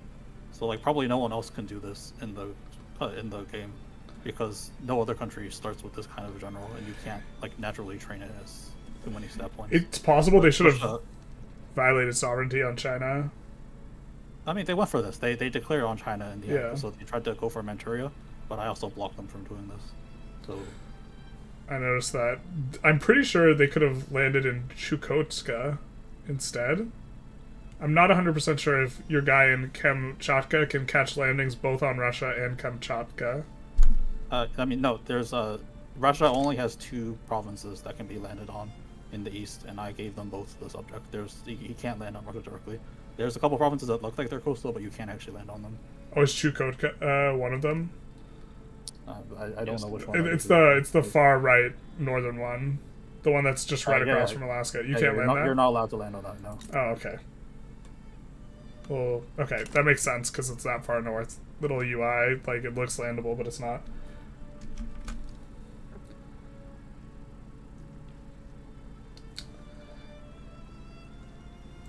No, Duluth, you saw what I sent? What about having What about have you guys considered what VPs you would have outside of Europe if you wanted VPs out of Europe, or do you want them just generally in Europe? I think definitely. I think it's a Eurocentric game. I feel like we should try to promote like having VPs in Europe. I guess the main question is how many should be on like the Eastern Front, right? Because the way this game was set up, because Austria and Russia are on our team, Germany doesn't really have a chance on lands at most points of the game to beat them. So I didn't put any VPs in like Warsaw or like anywhere in Poland. Yeah. If the teams were reconfigured so that like Germany and Russia had a fair fight in the East, then we would put VPs there for sure. But like also another consequence of this is that if there's fighting in the East, then GB will just run away with the game even more. So like kind of the fact that we kind of didn't really have much conflict going on anymore in mainland Europe after first session meant that we could actually catch up boat-wise. Well, the GB running away with the game isn't necessarily bad if everyone just dogpiles GB. Like, as a matter of letting the balance be decided by Diplo to some extent. That's true, but I mean, we still have to build enough boats to be able to land, right? Like, we very rarely didn't have enough boats at the end there. And I don't know if GB didn't fully expand all their boats, or if they could have built more. Yeah, I think Russia can build up to like 700-ish. GB can build up to 1,000. USA actually has the highest capacity, but USA was crippled. USA can build a crazy amount of boats. But this game, right. Your mod affects the cap on that, right? Yeah, it's raised somewhat. I do think the victory points were a bit Mediterranean focused. I kind of agree. But it's not I don't necessarily think it's a bad thing. I kind of like them all being on the coast. I didn't really like West Switzerland. But it's just something you play around. I mean, yeah, like, there were 2 Mediterranean islands. I mean, it was a bit. I think Panama would make a lot of sense as a victory point. You could make, like, Tunis a victory point. You could make, like, Stockholm a victory point. Just a bunch of coastal stuff that's independent. I do think something like Madeira or the Azores would make more sense than the Baleares. Because Spain does start with the Baleares and not with Portugal. Yeah, these are good points. We'll definitely rework how the victory points are done in the next round. Yeah. And the teams as well.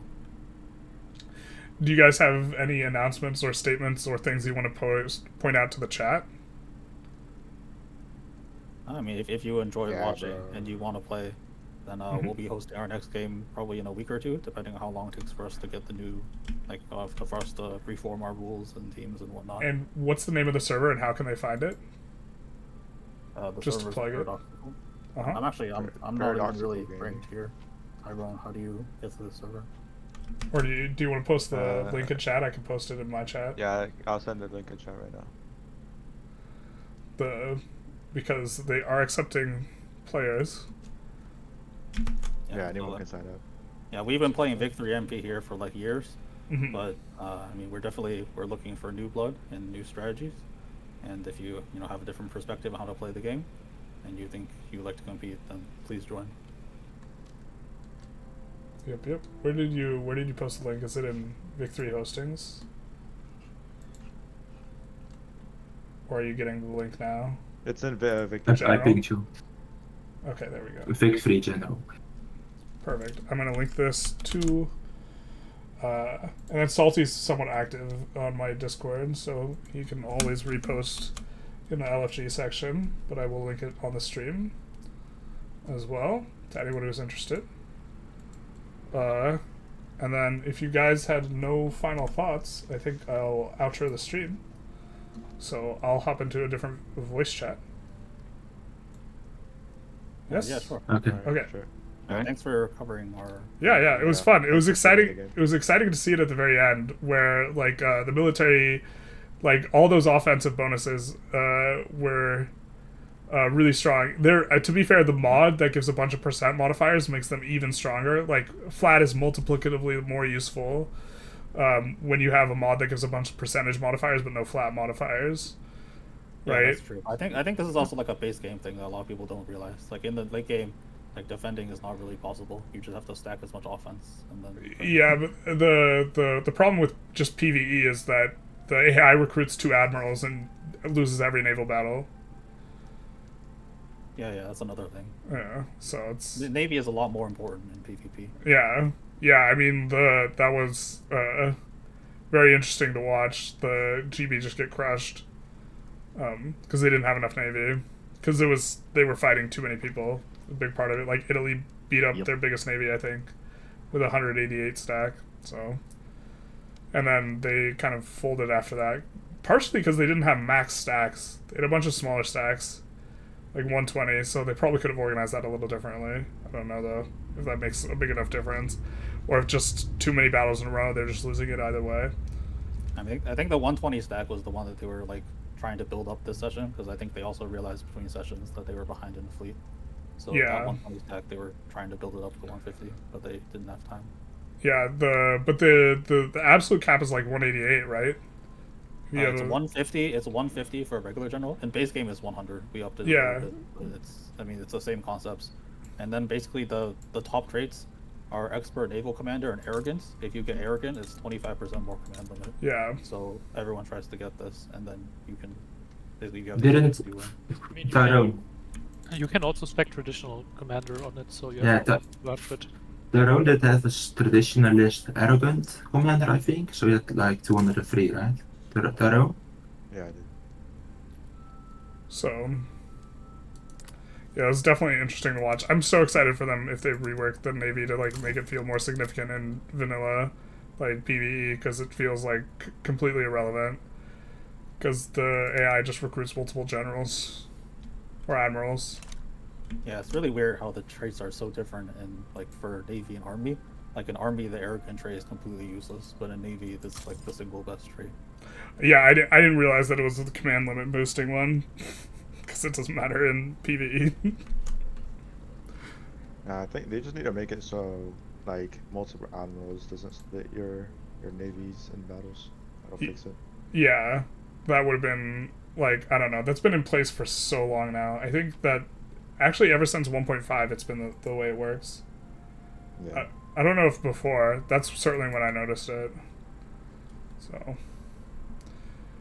all right, I'm gonna jump over, outro the chat, and then I'll probably be back here to talk. Thanks, Darren. Mm-hmm. All right, you guys, that is the conclusion. Not exactly what we were expecting, but very exciting. The team's 9v3'd after not coordinating at all. They 9v3'd GB, who was just looking absolutely obscene and like just completely unbeatable. And so this is what we ended up seeing. And then Team 3 was just in an excellent position. Apparently they organized some Diplo of non-aggression pact with Team 4, and that's why we didn't see the 6v3 at the end, so that's pretty heads up, in exchange for taking on Germany's debt. So that's probably why Germany was actually able to do some stuff this episode, and so this kind of shows how things shake out a little bit. Yeah, from a macro perspective, GB's play in the first 2 sessions I thought was a little over-aggressive, and then we end up seeing it probably come to bite you, but also being able to negotiate and make decisions and treaties in between sessions means that players can pivot pretty wildly between sessions, and so it was pretty cool to see them just decide to 9v3 and also utilize Violate Sovereignty, which we talked about at the beginning of the session, to pull at least one person into the war. And so I hope you guys enjoyed. We're going to be heading on out, so why don't we see if anyone is on Twitch playing Victoria 3 that we could head you guys out to or send you guys off to. Otherwise, we will just be ending. Hopefully someone who is speaking English. Looks like it's just kind of us. Someone trying to modernize the Ottoman Empire. I guess we'll send people on over there if they are interested. So we will... They're trying to do a little bit of Tanzimat. You know what I'm saying? So we will give them a raid on the Twitch. We will link their channel on the YouTube as well. Good idea to not do it. What, not raid? Wait, what? Well, good night. Good night. Hoy. Interesting. Well, I think we're gonna raid unless we have a significant reason not to. But we'll say goodbye to the YouTubers. Wow, Hoy won instead of Hoey. Incredible. And then we will raid now.